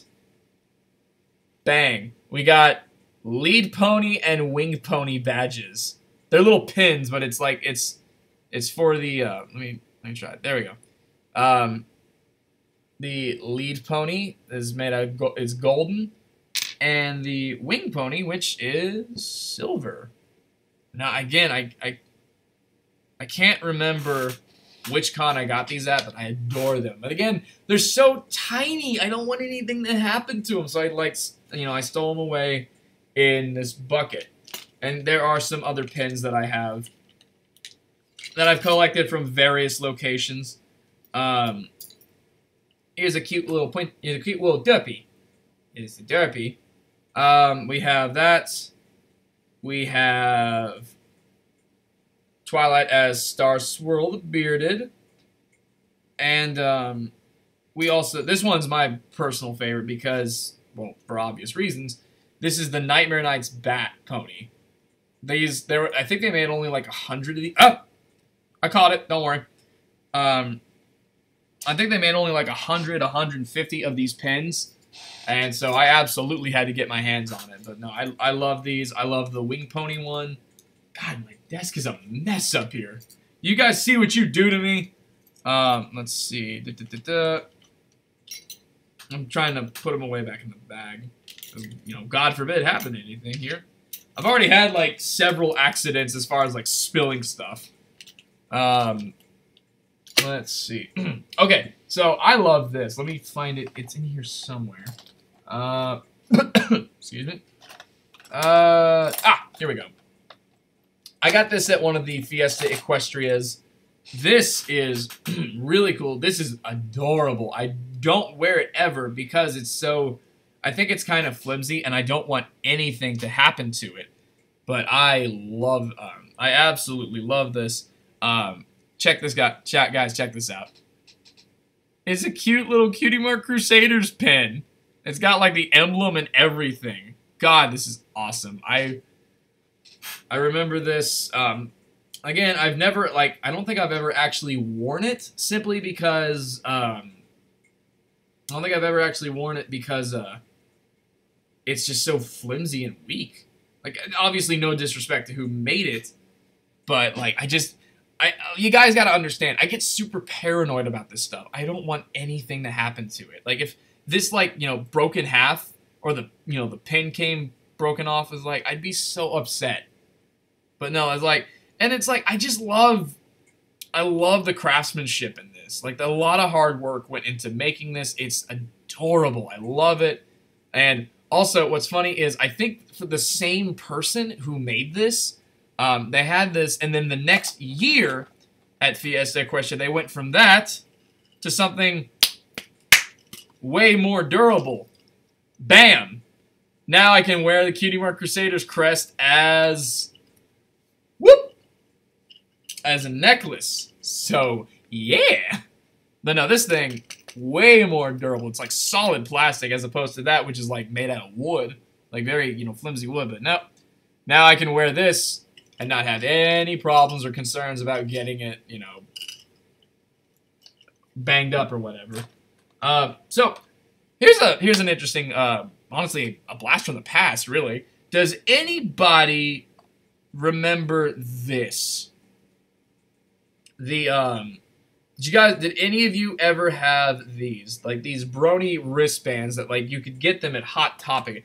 Here's another one I had that was, like, that broke, as you can tell, but, like, it says Brony and it has Rainbow Dash on it.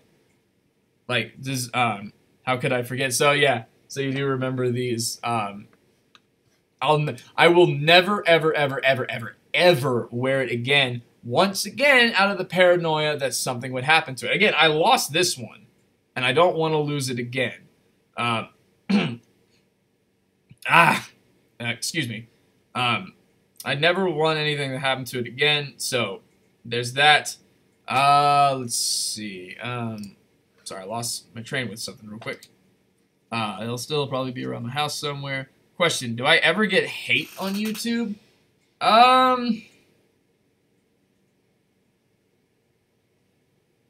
I mean, I think I have before. One second. I found out an old coworker was a brony because he was wearing one of those during work. Nice. Nice. Honestly, not really. I don't really get hate very often for it to begin with.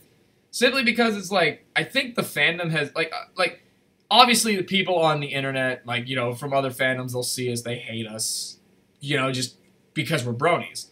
Anytime, you know, anytime, like, Watch Mojo makes a pony-related video or something like that, everything is like, oh, they're awful because bronies, blah, blah, blah, blah, blah.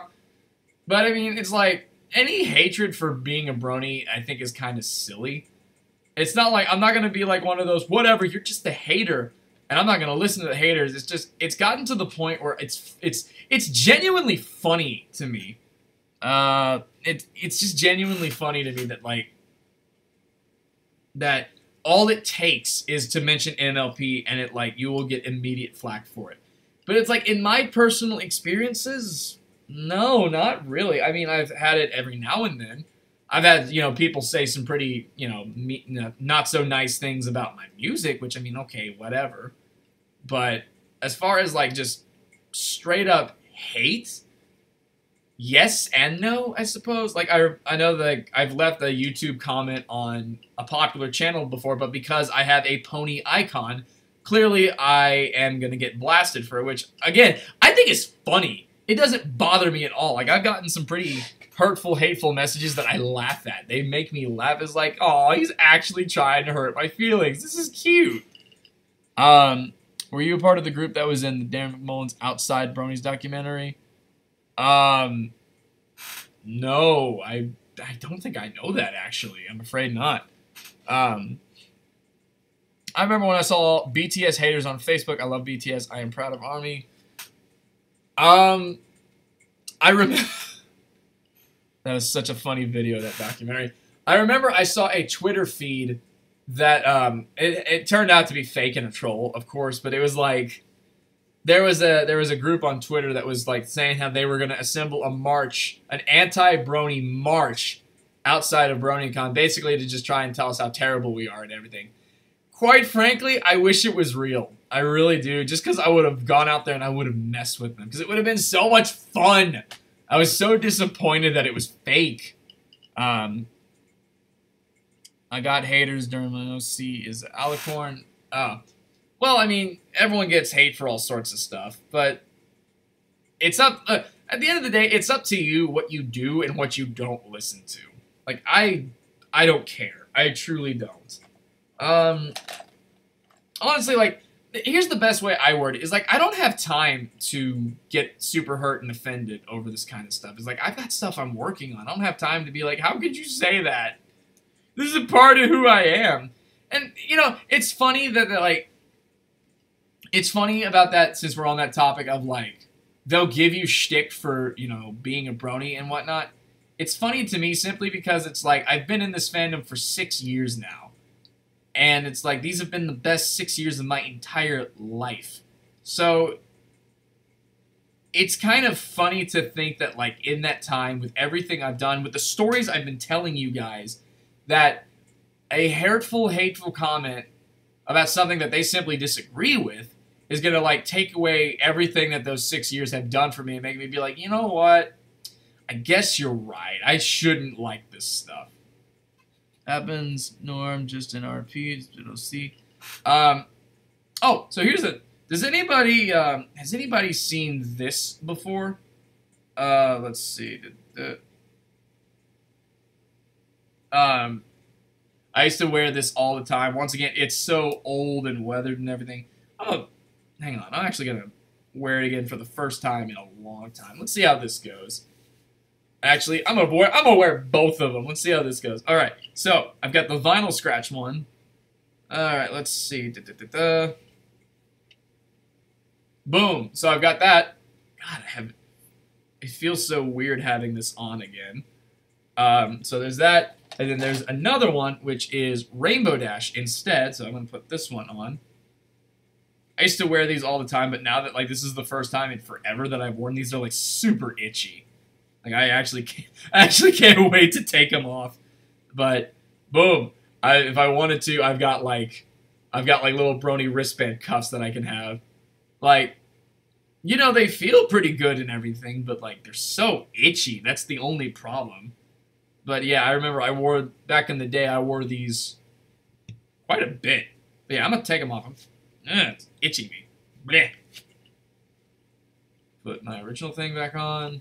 Okay, so, let's see. Okay, so I remember one time at one of our meetups, somebody had a birthday, and so we made them a bunch of cupcakes. And on the cupcakes, get ready for the worst pun of the night, kids. But on those cupcakes, we had pinky rings. Ha ha ha ha ha ha! Yes, we had pinky rings on each cupcake, and I guess I somehow walked away with 2 of them. I don't know how that happened, but it's like, they're definitely pinky rings, because there's no way this is going to fit on, like, any of my other fingers without at least some mild discomfort. Hell, I mean, even, like, just on the pinky, it's kind of, like, look, here, watch. This is the farthest down my pinkies that these 2 things will go. Look at that. That's, like, really not great. Like, they're still, very, like, it's not going all the way down like most rings would. Yeah, I know it's meant for 5-year-olds, but still, it's like, when you see it, it's like, I want to try it on.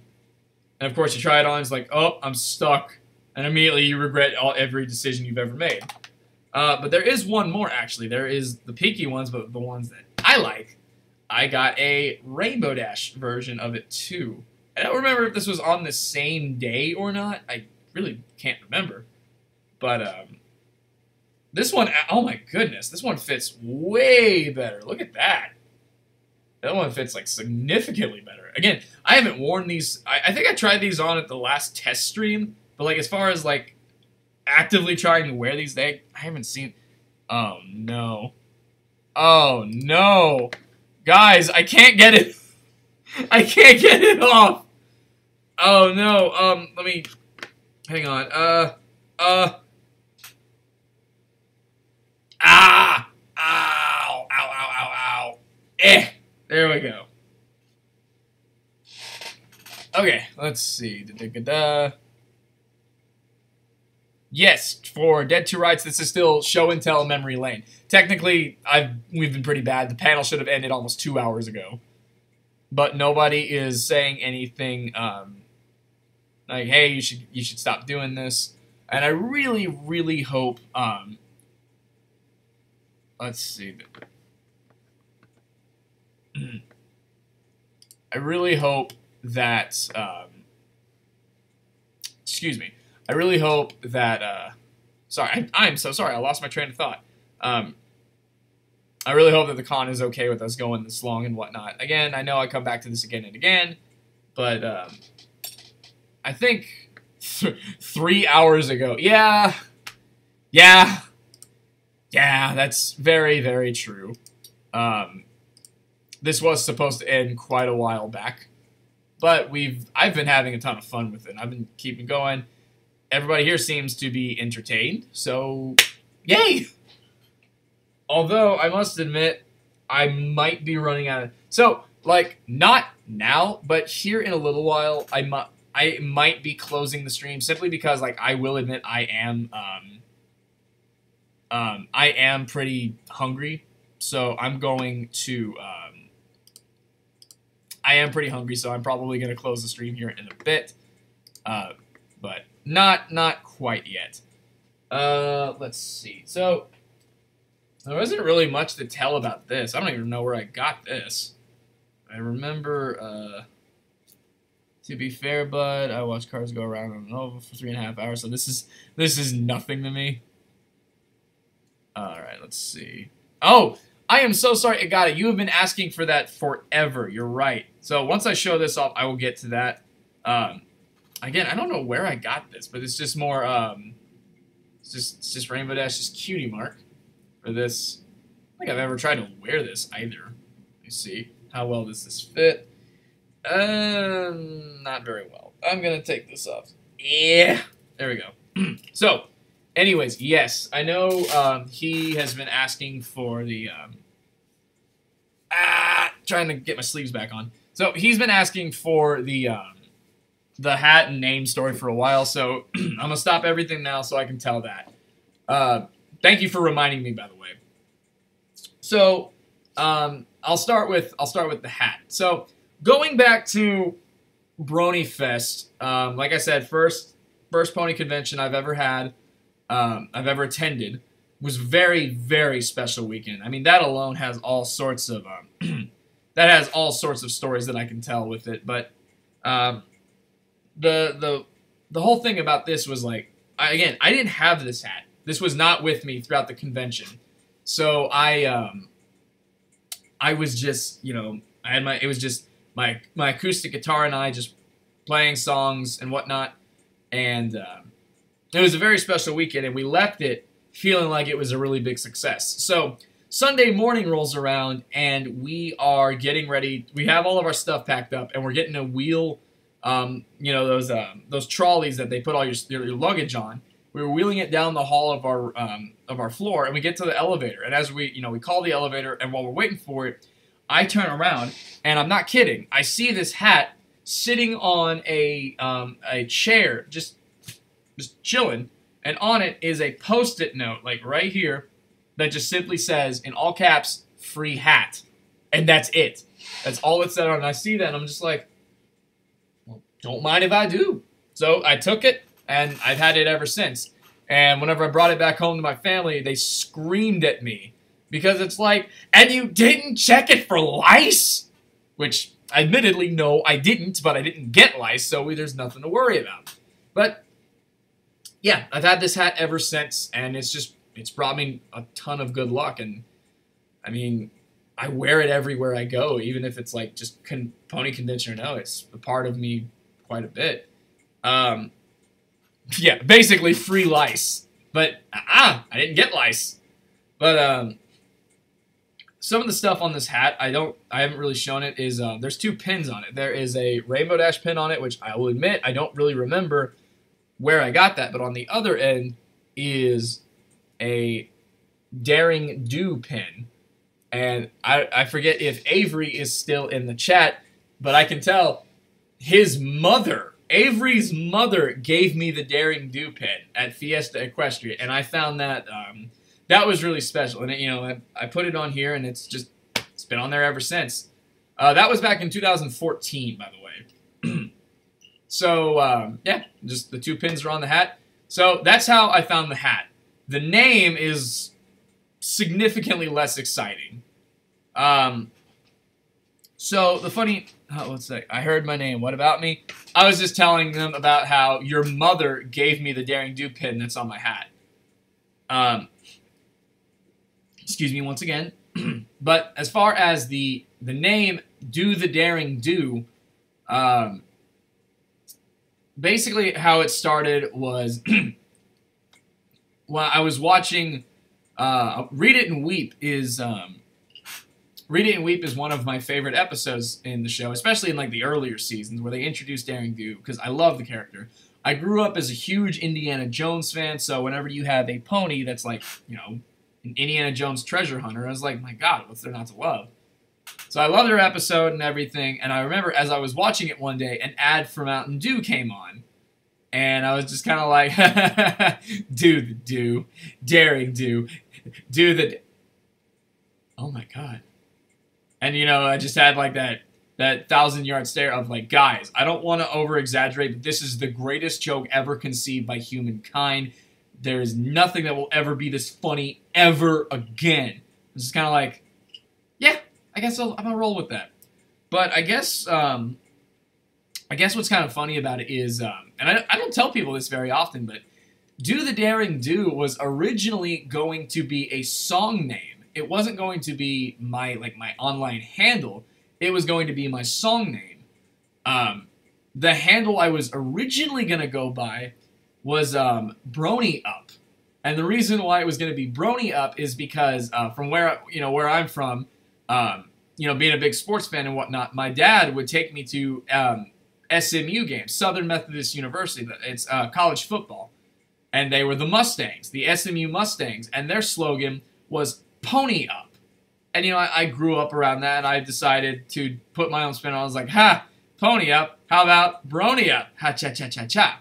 So brony up was originally going to be my name, and I was getting ready to make my YouTube channel for it and everything, and it wouldn't let me do it. And I was like, well, what gives? What's up with that? And I searched it up, and apparently there was already another channel, quite inactive, I might add, who already had the name Brony Up.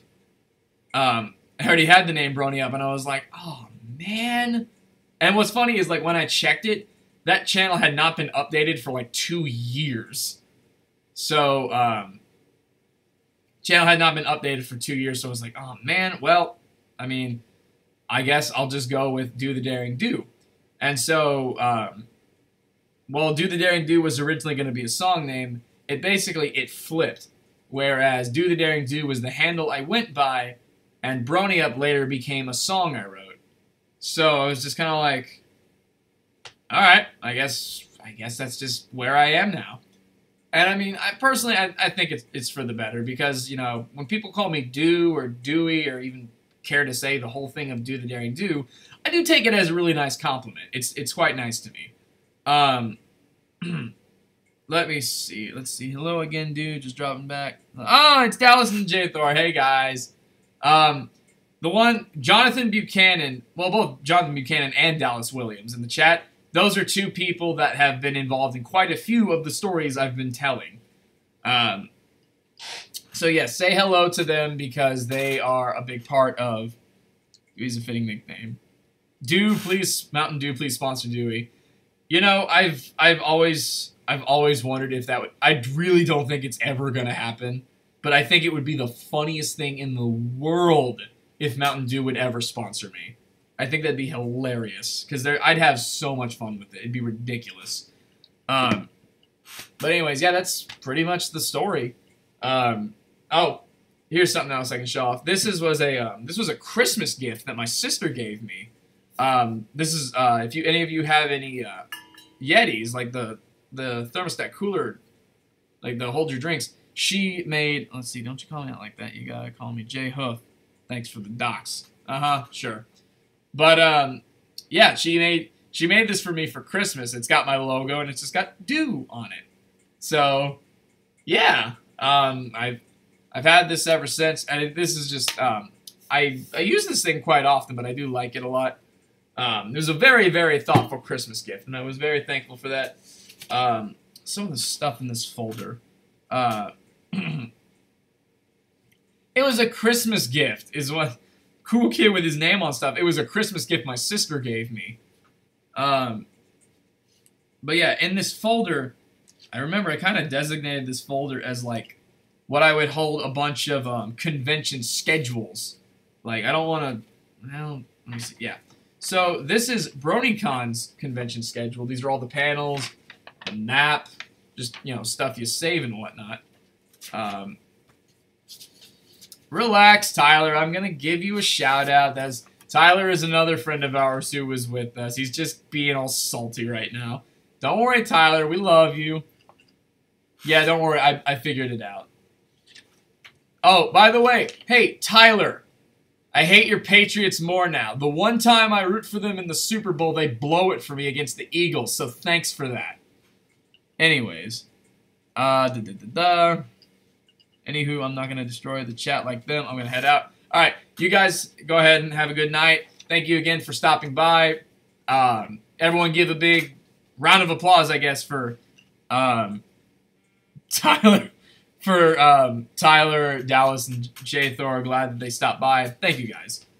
But yeah, anyways, like, these are all just random schedules from various conventions. Like, here's Brony Fanfare's schedule. Here is BabsCon's schedule. And these panels are... Actually, let me read off. I love you too, Dallas. Thank you. Let's see. I'm out. Great stories, but pulled a 2 a.m. to 5 a.m. Wow. Good job. Thank you very much, Igata, for coming in. I'm glad you had fun. Thank you very much. You guys have been fantastic so far. Like I said, I am probably going to close the stream here in a bit, because I will admit I am pretty hungry, and I do want to see some of the other panels. But yes, Brahoof, see you next time. Thank you again. Let's see. Some of the this was 2017 BabsCon. So I've got Equestria Daily Q&A, the Artist Jam, the Role Players Meetup, Producers Extraordinaire, MLP Villains, Good, Bad, or Something Else, Creating Unusual OCs, Pony Cosplay 101, SFM Ponies, Filming is Magic. But yeah, just a lot of fun stuff with it. Let me see. Let's see. Have you played them's Fighting Herds? Dewie. Raisin Canes or Whataburger? Oh, don't do that to me. I love Raisin Canes and Whataburger. I had Whataburger earlier today, actually. I might have to go with Raisin Canes, honestly. I do love... Their chicken is so good. Let me see. Have you played them's Fighting Herds? No, I actually have not had the chance to. I have been seeing some gameplay footage of it, and it looks like a lot of fun. What's fun, though, is... excuse me. My boyfriend is actually coming down next week, and I'm going to be spending a lot of time with him. And he's bringing them's Fighting Herds is with him, so I'm gonna get to play that a lot. So I'm very, very happy about that. There's Raisin Cane's Walking Distance. So yeah, I haven't played them's Fighting Herds yet. So I'm gonna get my fair share in when I'm with Nevi next week. So I'm happy about that. Let's see. There's a Raisin Cane's Walking Distance.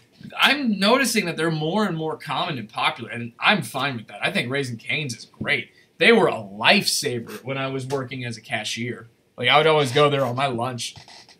So here's something else I can show off. This has been kind of sitting in the back for a while.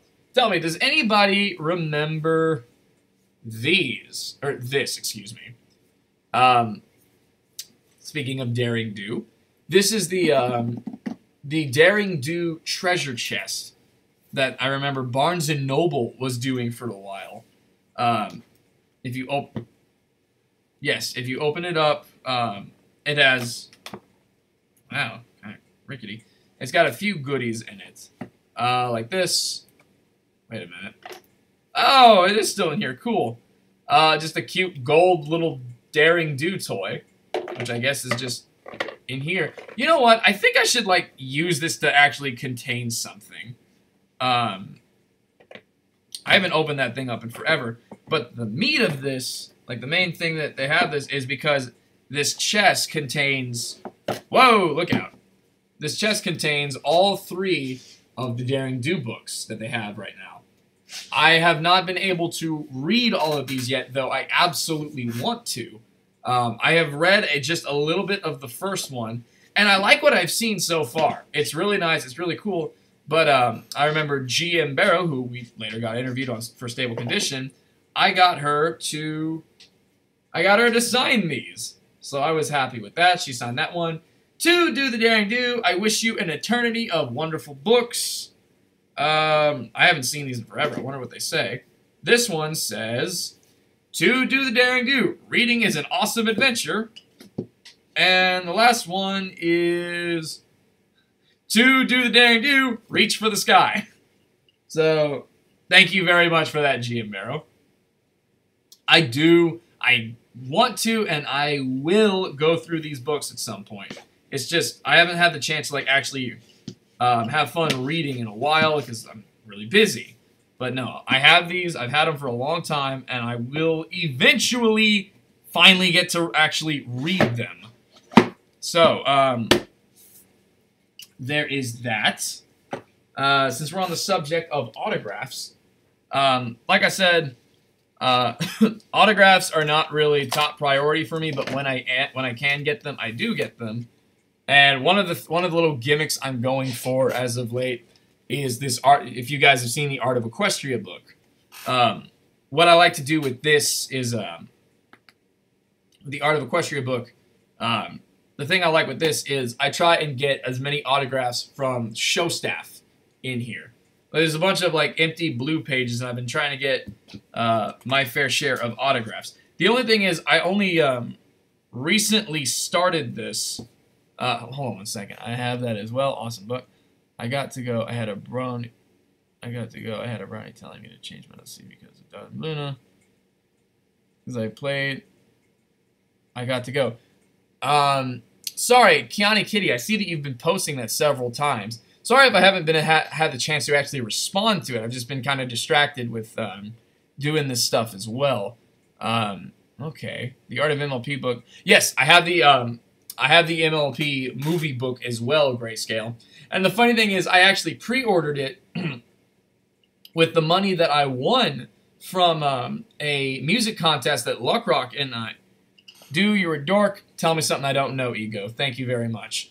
But I have the MLP art movie book in my bookshelf over there, and I got it like months before the movie came out. So as soon as I get it, I'm holding it like, all right, time to not go through this book because spoilers. So I put it on my bookshelf and didn't touch it until the movie came out.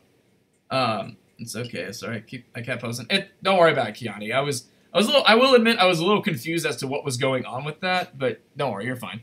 I really enjoyed the book myself for the MLP movie, especially the early designs they had for Tempest. But with the Art of Equestria book, my thing that I wanted to do with this, and I only just recently started it, is get signatures from all the people that are on show staff. Obviously, this is not many. This is nowhere near as many people yet, but it's a fun start. Let's see, who do we have on here? Ashley Ball, Daniel Ingram, Kelly Sheridan, Brenda Critchlow, Anneli Heed, if you guys know who that is. Swedish Spitfire. She is awesome. She is absolutely precious. Super nice. Love her to death. Vincent Tong, and Nicole Oliver is who I have in here so far. But yeah, it's just a start that I've had so far with that. So that's just something I'm going to try. Let's see, that looks like an outstanding amount of signatures so far. Thank you. I'm very happy with how this has gotten started. Obviously, there's a lot of... The cool thing about this is, for those who have the book, you'll know that like there's a lot of empty space for stuff. So I'm going, and also in the back as well. So, as time goes along and as I go to more conventions, I'm going to try and get other people who worked on the show to, just pick a place to sign. And I will admit, it is kind of funny. Like, I get kind of scared when some people sign it because they have their signatures, like, so big. And I'm like, please don't do it so big. I need to have other people sign that too. But, a very, very minor thing to worry about. Let's see. Oh, where are you? Yes. So, don't forget to send me your email address on my YouTube anyway. Okay, bye, Kiani. Thank you very much. I will send you the address later. Thank you. And I hope you had a wonderful time. Thank you again. So, I will say I do think this is going to be, I won't say it's maybe, but it might be one of the last things I show because, like I said, I really should be, closing the stream up. Because, for starters, I'm making a mess. You guys should see what it looks like around my desk. It's pretty bad. But I'll go for a little bit longer. But I absolutely wanted to show this. Like these, and don't worry, I'll go through them in detail. But these are all of the badges for every pony convention I've ever been to. And these, for obvious reasons, are very, very, very special to me. My God. I know I called this memory lane. I know I called this memory lane, but this really is a bit of a nostalgic trip for me. Because again, you guys got to remember, I haven't seen a lot of these for a while. Like I packed them, properly did that, and then they've been sitting on my bookshelf for a while now. And I was like, wow, to actually go through this stuff again is just really cool. So I'll show off the badges that I have. Starting with Fiesta Equestria. These are the 2 years of Fiesta Equestria that I went. This was 2014 and 2015. I don't remember which year was which because they don't specify on these badges, but I remember I had to write my name on this one, and well, I mean, Sharpie to a badge it smears. So probably wasn't the best idea. But you also have this one that just simply says 3-day. So those are my 2 Fiesta Equestria badges. I also have, let's see. They almost fell. So this one is for Grayscale. I know he's going to like this.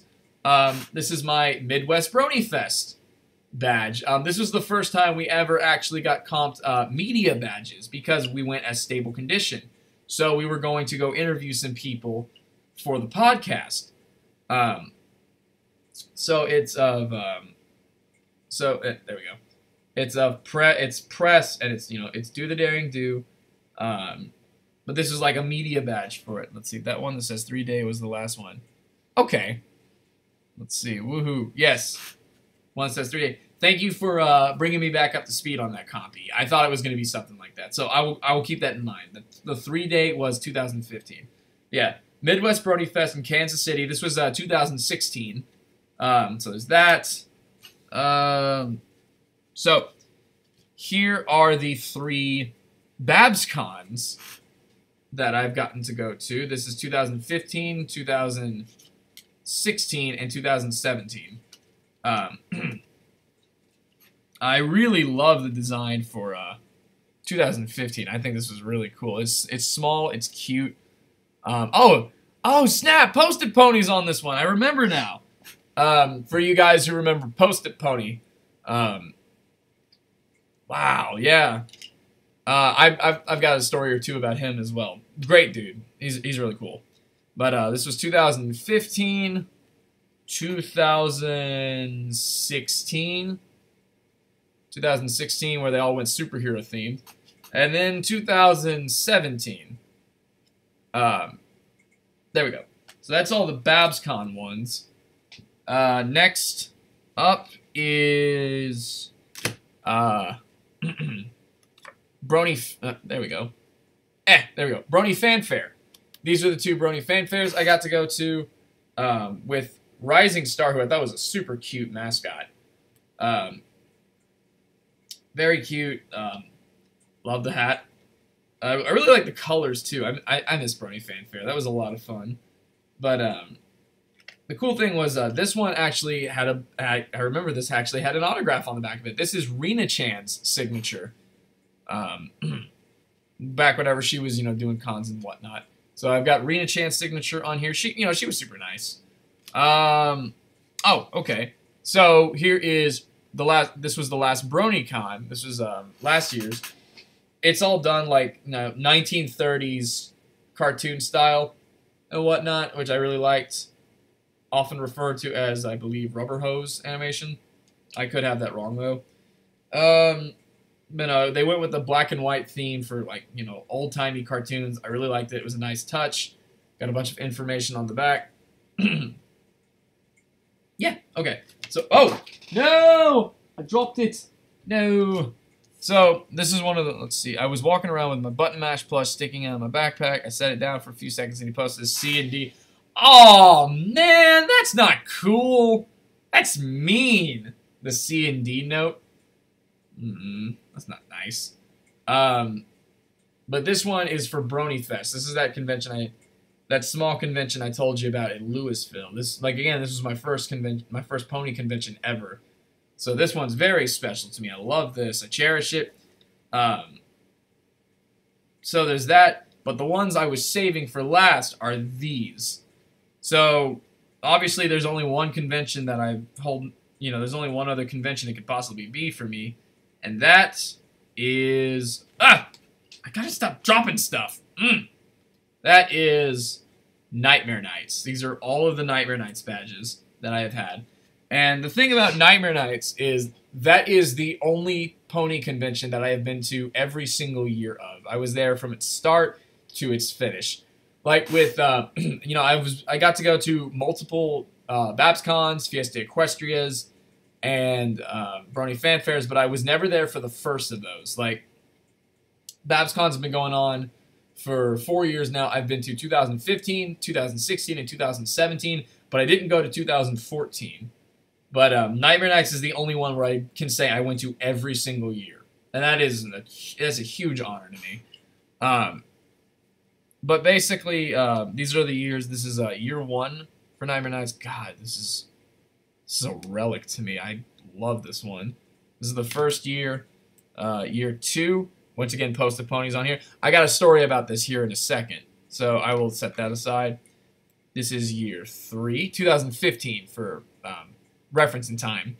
2015, year 3, year 4, 2016, and last but by no means least is year 5, the last one. But what's cool about this one is I actually have 2 of them. This was the media badge that we also got for the convention, because again, we went as stable condition as well. So we got to get some interviews, and we got, you know, media badges for it, which I love the cute little changeling they have on it. So, like I said, I did have a story. I did have a story about this one. So I know I saw that somebody in the comments was talking about how they busted Post-it Pony. How they busted Post-it Pony for trying to put Post-it notes on. Which, by the way, I actually have a couple of Post-it Pony Post-it notes saved in here. I'll show them in a bit. But if you caught him in the act, he would reward you by sticking this on your badge. I remember that. And I remember I caught him while I was I caught him while I was sitting down at the bar watching a baseball game, and I feel something on my back, and I'm like, what is that? And he sneaks up, and he tries to sneak up behind me, and he tries to put on I forget which bucket they're in. That's the wait, no, I don't. I believe they are in here. Let me make sure. Yes, there they are. These are all the Post-it Pony Post-it notes I have saved, and I have them bound by a paper clip. So let me go ahead and find it real quick. Man, the cool thing is they still stick. They're so old, but they still stick, which is really cool to me. Oh no! Don't tell me I don't have them anymore. No, I'm actually kind of. Nope, never mind. False alarm, guys. But this is what he tried to pin on my back.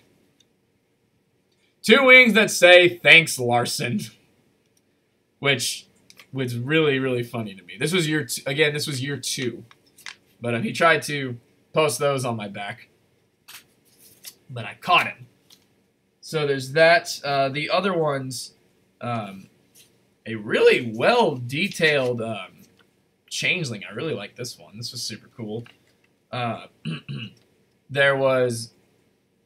He snuck up behind me while I was playing songs for people. He snuck up behind me and put this on my poster. And I didn't notice it until long after he was gone, but that's supposed to be me. And I was like, huh, nice job. Nice job. Again, he's very sneaky. And here's a Sweetie Belle that he did that I thought was super cute. I love the highlight detail with like the silver Sharpie, if you guys can see it. I love what he did with that. Whoops-a-daisy. So that's all the, oh, actually, no, there's one more. He made an equal sign because he saw us doing the march. Wait. Did he? No, I'm sorry. No. He didn't because, this wasn't because of the march. This was just because Season 5 was premiering at BabsCon at the time. So I made equal signs, which that's a funny story, and that's also a funny story. It was like we watched the Season 5 premiere.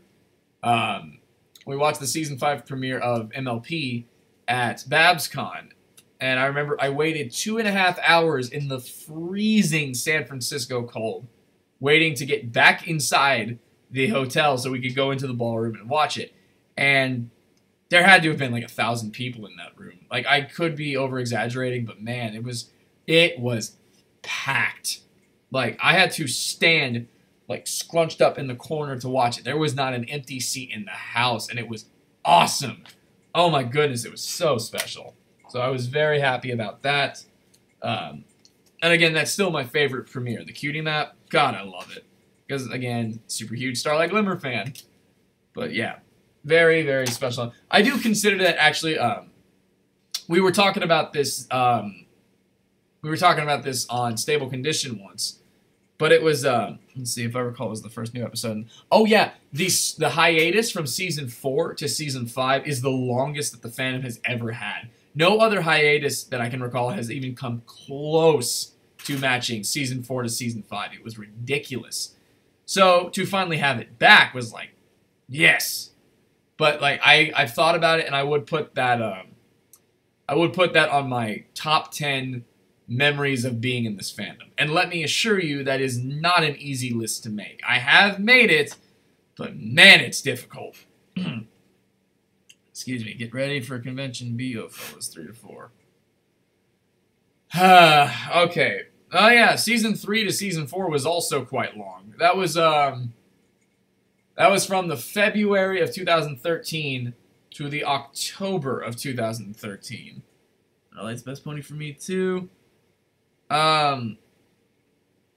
Starlight is on my top 5 favorite ponies. I mean, my favorites are still Twilight and Dash as a tie, but man, Starlight is right behind them. Like, I will absolutely go on record saying I truly do believe that Starlight Glimmer is like the single best thing to happen to the show in a good long while. She is phenomenal.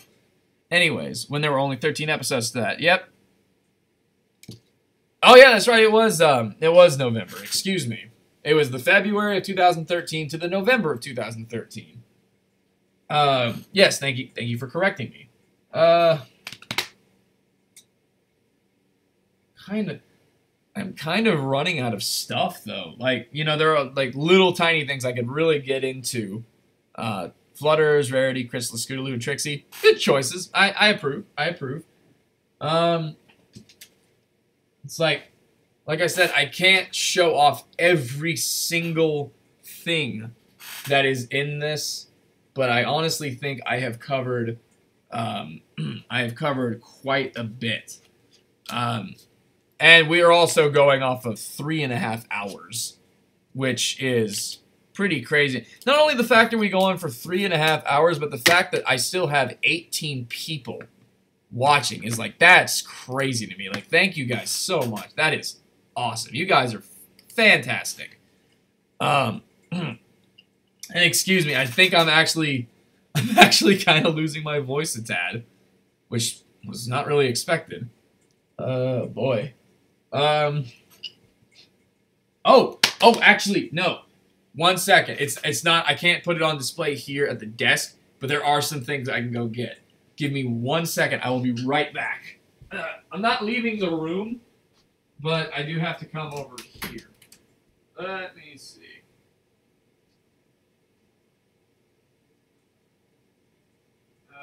No, that's not it.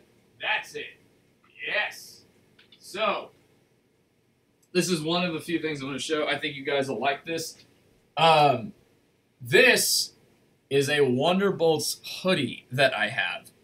I don't know if they still sell these anywhere, but I remember this was the last one that I got whenever they had them. It's got the goggles overhead. I don't think this fits me anymore. That's the problem. But yeah, like this is, I love this one. Yeah, it's a Wonderbolts jacket. Let me see. Yep, what was one of that? You guys want me to try it? See if I can try it on? I can't promise it still fits, but I can still try it. Yeah, it's got the cute little wings and everything. I'm back, still doing horse taxes. Yeah, I'm going to humiliate myself and try it on, which I can assure you is only going to end in tears. But hey, let's give it the old college try, I guess. So, brace yourself, kids. This probably will not end well. All right. Oh God, I can already feel it tightening. This is not good. Ow, that hurt. Wow. So, let me come down. Yeah, this thing is like stupidly tight on me. Let me try and zip it up. Let's see. I am still hungry, don't worry. What size is that? Small? I'm pretty sure, God, I don't know what size it is. But it used to fit me just fine, but I will admit I did get a little bigger over the last while. Oh, God, this is, like, so bad. Ah! Look how tight this thing is on me. My goodness. Ow, my elbow. I haven't worn this in forever. But, of course, I gotta actually complete it. So, yay!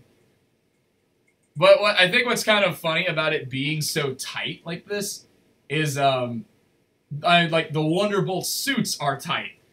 Because, you know, they gotta be aerodynamic and whatnot. So, oh no. Yes, Ruby, we're still going. That's good now for... Yeah, I guess it is still good for jogging. But, man, this is tight and pretty uncomfortable. But, no, like... Bleh. Let's see. Welcome back to the Wonderbolts. You know, you've gotten me... I gotta get this thing off. Ah! Let's see. I was gonna say... The tightness is fitting, literally. Ha ha ha ha. So, let me get this up. Ow! Ow! Okay, so let me actually check what size this is, because I've completely forgotten. It's a large. Wow. I don't really have anything to say to that. So, there's that. But also, let me show you something else. This is one of my, I think Grayscale has seen this, and a friend of mine has tried to use it as blackmail against me. But, this is what I'm about to show you is one of my prized possessions of this fandom. Let me just grab it real quick. There we go. Yes, yes, yes, yes. So again, like I said, as I've said several times during this, I am a very, very big, I'm a very big sports fan. Let's see, well, I have some minutes, so I guess I'll stay for a bit. Well, welcome back, Ruby. But yeah. I am a very big sports fan, and I used to work at a sports retail place that sold, like, you know, baseball bats, football shoulder pads, and stuff. But one of the things that we also did was make customized jerseys for the local high schools. And in that time, I asked if they could make custom jerseys out of anything. And, well, I can now say I have my own Wonderbolts basketball thing. Like, it is a real basketball jersey that we made when I was working there. It says Wonderbolts on it. It's got Dew on the back. Like, I could wear this to the gym, which I actually used to, because it's just, I love it so much. I know, I love this thing. You know, it's got its own shorts. It's the jersey for it. And here's the cool thing about, like, I don't want to do it for the shorts, but the jersey can do this too. So look at it now. You know, the blue of the Wonderbolts and whatnot. But what it can also do, it is reversible. Check that out. So now if I want to be home team or away team, I can put on the whites. And now I've got it as the home team, where it's the whites. And now I love this thing. This is actually one of the reasons why I want to get back into playing basketball, is so I can start wearing this again. But no, like, this is absolutely... one of my prized possessions through and through. And it's also, like, the only attempt at cosplay I've ever had. So, again, I'm bad at cosplay. I'm not good at it at all, and this is, like, the closest thing I have ever had to a decent cosplay. But you know what? Not only that, but, like, I use it. I genuinely use it. Like, if I wanted to go shoot around, sometimes I would wear this, because it's very fitty. It works really well for that. So that's my basketball jersey. Actually, I'm not done with this. Give me 1 second. Yeah. Bleh. Bleh. Where are you? It's in here somewhere. Oh, here we go. We also made an alternate version of it. It's the same. It's the we need pony-themed basketball teams at cons. Oh, I would absolutely love for that. And I'd play. I would love to play on that. But, no, I didn't throw up again. But I also did, this was an alternate version. Probably not as cool, but we also made these as an alternate version. Like the neon for it. I mean, it's still the same thing. It's just it's neon colors instead of like the traditional blue and yellow of the bolts. But, you know, it's the same thing. But this is kind of like a fun alternate version for it. So yeah, those are the two jerseys I have. Let me go put this up now. Ow! Ow! Ow! Well, so those are nice and white. My shoe is untied. Give me a second while I tie that back up.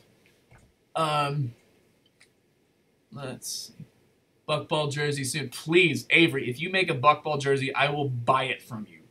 I want it. Because, okay, so Avery was playing buckball at Nightmare Nights, and unfortunately, I was too busy to actually go and play it because I wanted to so bad. Because Avery and some of our other friends came up with a version for it that they came up with a version that we tested out in a parking lot. Absolutely. Buckball games at every con. I'm a complete supporter of that. But the thing is like, whenever we were at cons and whatnot with it, God, it was so cool. Because, like, we tested it out in a parking lot once, and it was just so much fun. Like, oh my goodness. It's like part, it's like part soccer, part golf, part hockey. And God, it was just so much fun. I love the version that we came up with. And Avery, I know you're leaving for Denmark in a couple days, but I wanted to play it again so bad. Oh my God. I felt so awful that I couldn't do it at Nightmare Nights, because that's probably the last chance I'm going to get for a while. It's like, we got a lot of work into getting the rules down. Yes. And when you leave, please pass those on to me, because I will absolutely start setting up buckball games here in the States. But, yeah, I'm sorry I wasn't able to make it out to that at the last Nightmare Nights, because I wanted to so badly. I can guarantee you that. Alright, well.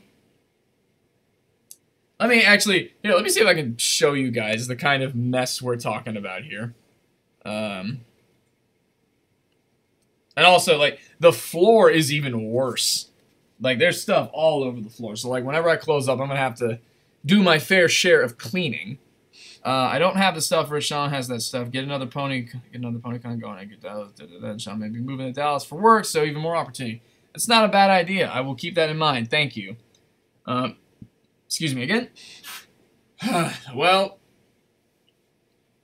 I mean, we are officially running on 3 hours and 31 minutes.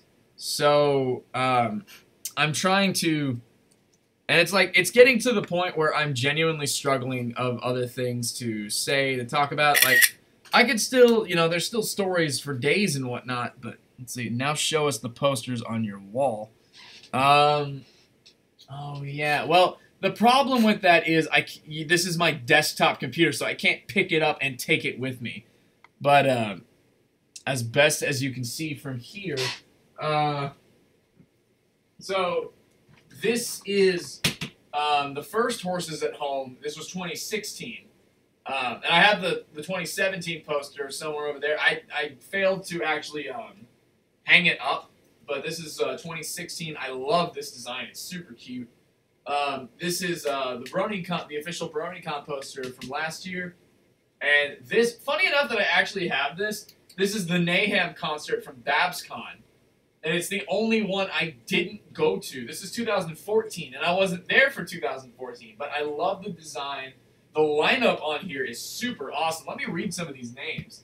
Eurobeat, Silverhound, Omnipony, Mike the Microphone, Taps, Pony One Kenobi, Cyril the Wolf, Tarby, and a lot of others are on that. But just, wow, what a great lineup. That is so awesome. It is a great lineup that would have been a hell of a show if I got to go to it. It's funny, too, because it's like I've signed up for BabsCon's Mayhem concert. Like, every year I've gone, and I've been turned down every year since. But it's like, that's fine. I actually ran out of time to submit this year, but hopefully in, like, 2019, I'll see what happens. I did submit for Everfree Northwest, so if Everfree Northwest accepts me as a musician, that would be super awesome. So, anyways, like I said, I am very, very, very hungry. I haven't eaten in 12 hours now, as I look at the clock. Because I've just been so enamored with HaHcon, and I am looking forward to getting back to the other panels and whatnot, because there are some stuff. Let me check if Dewie is still going. Yep, I knew he would be. I knew he would be. Like I said earlier, my boyfriend Evelyn is doing a artist panel, and he's been going on for even long. Like, we're on 3.5 hours now. He's on 4.5 hours because he started before I did. Let's see. It's rather excited. I think you really get some food take care of you. Yeah, I know. I'm just trying to think if there's, like, any other final thing I could show. Oh! Yes! There is. Yes, there is. Thank you for my brain jogging this memory. Let me see. I think I mentioned this briefly earlier, but in my early days of, like, playing in the halls of conventions, I had a little help with something. When I'd play, I would have this in front of me, like, down on the ground. But it was like a little advertising poster for stuff I would play. I just kind of prop it up on a guitar case and just, you know, stick it in front of people. Like, just, you know, like a foot or two in front of me, and I just advertise myself with this. I remember actually making this. It was kind of a pain in the butt, actually, because we had to, like, cut out the, we had to cut this out to get it to the proper size, as well as glue this onto it. But no, like, the final product actually turned out really well. I remember, yeah, I've had this for a while. I haven't used it in a while because it's like, for the cons that require us to fly, I don't want to take this on a plane because, one, I don't want to check it. I don't want to hold it at my seat, and, well, this could very, very easily break in half, and I would be very, very sad if that happened. So, it stays here. I guess you could say it's retired. But, yeah, that was a fun way to get attention with that. Let's see. Sounds fun, though. Holy cow, that's cool. Thank you very much for the fun stuff about, like, the nice words about the sign. You need to find us a way to fold. It can't, that's the problem, though, Avery, is it can't fold up. It's got, or make a new one that can do that. That's a much better option, honestly, because that one right there, there's no way it could fold up. I do have an idea or two, though, going forward for what I could do with it, but I'll think about that later. So, anyways, I do believe that now is about the time when we should probably go ahead and call it a night and wrap up. I am not leaving, I mean, you know, I'm going to go get food, but I'm not leaving HaHcon by any means. I am staying here because there's a bunch of other panels I still want to go see. I am having so much fun. I hope you guys are too. Thank you for what you said about my pillows too. But I guess I'll go ahead and take this time. If you guys have any final questions, any other story you want to hear, I guess now is the time. So I'll wait a little bit. Any final questions you want to ask, I'll be happy to answer. Be they music related, be they convention related, story related, whatever. But if we are kind of let's see, which panels are you planning to attend? Thanks for this fun dream, bud. Let's see, the other panels I'm planning to attend. Let me take a look at the schedule. It is currently 9:36 p.m. in Central Time. Oh man, the pony hypnosis was interesting. Oh no, I know. Actually, I do. In that case, I wanted to go to the horses really want hardcore, the energy music, because last year they had Eurobeat come on and do a show, and he was sensational. He was awesome at it. His show is so good for it.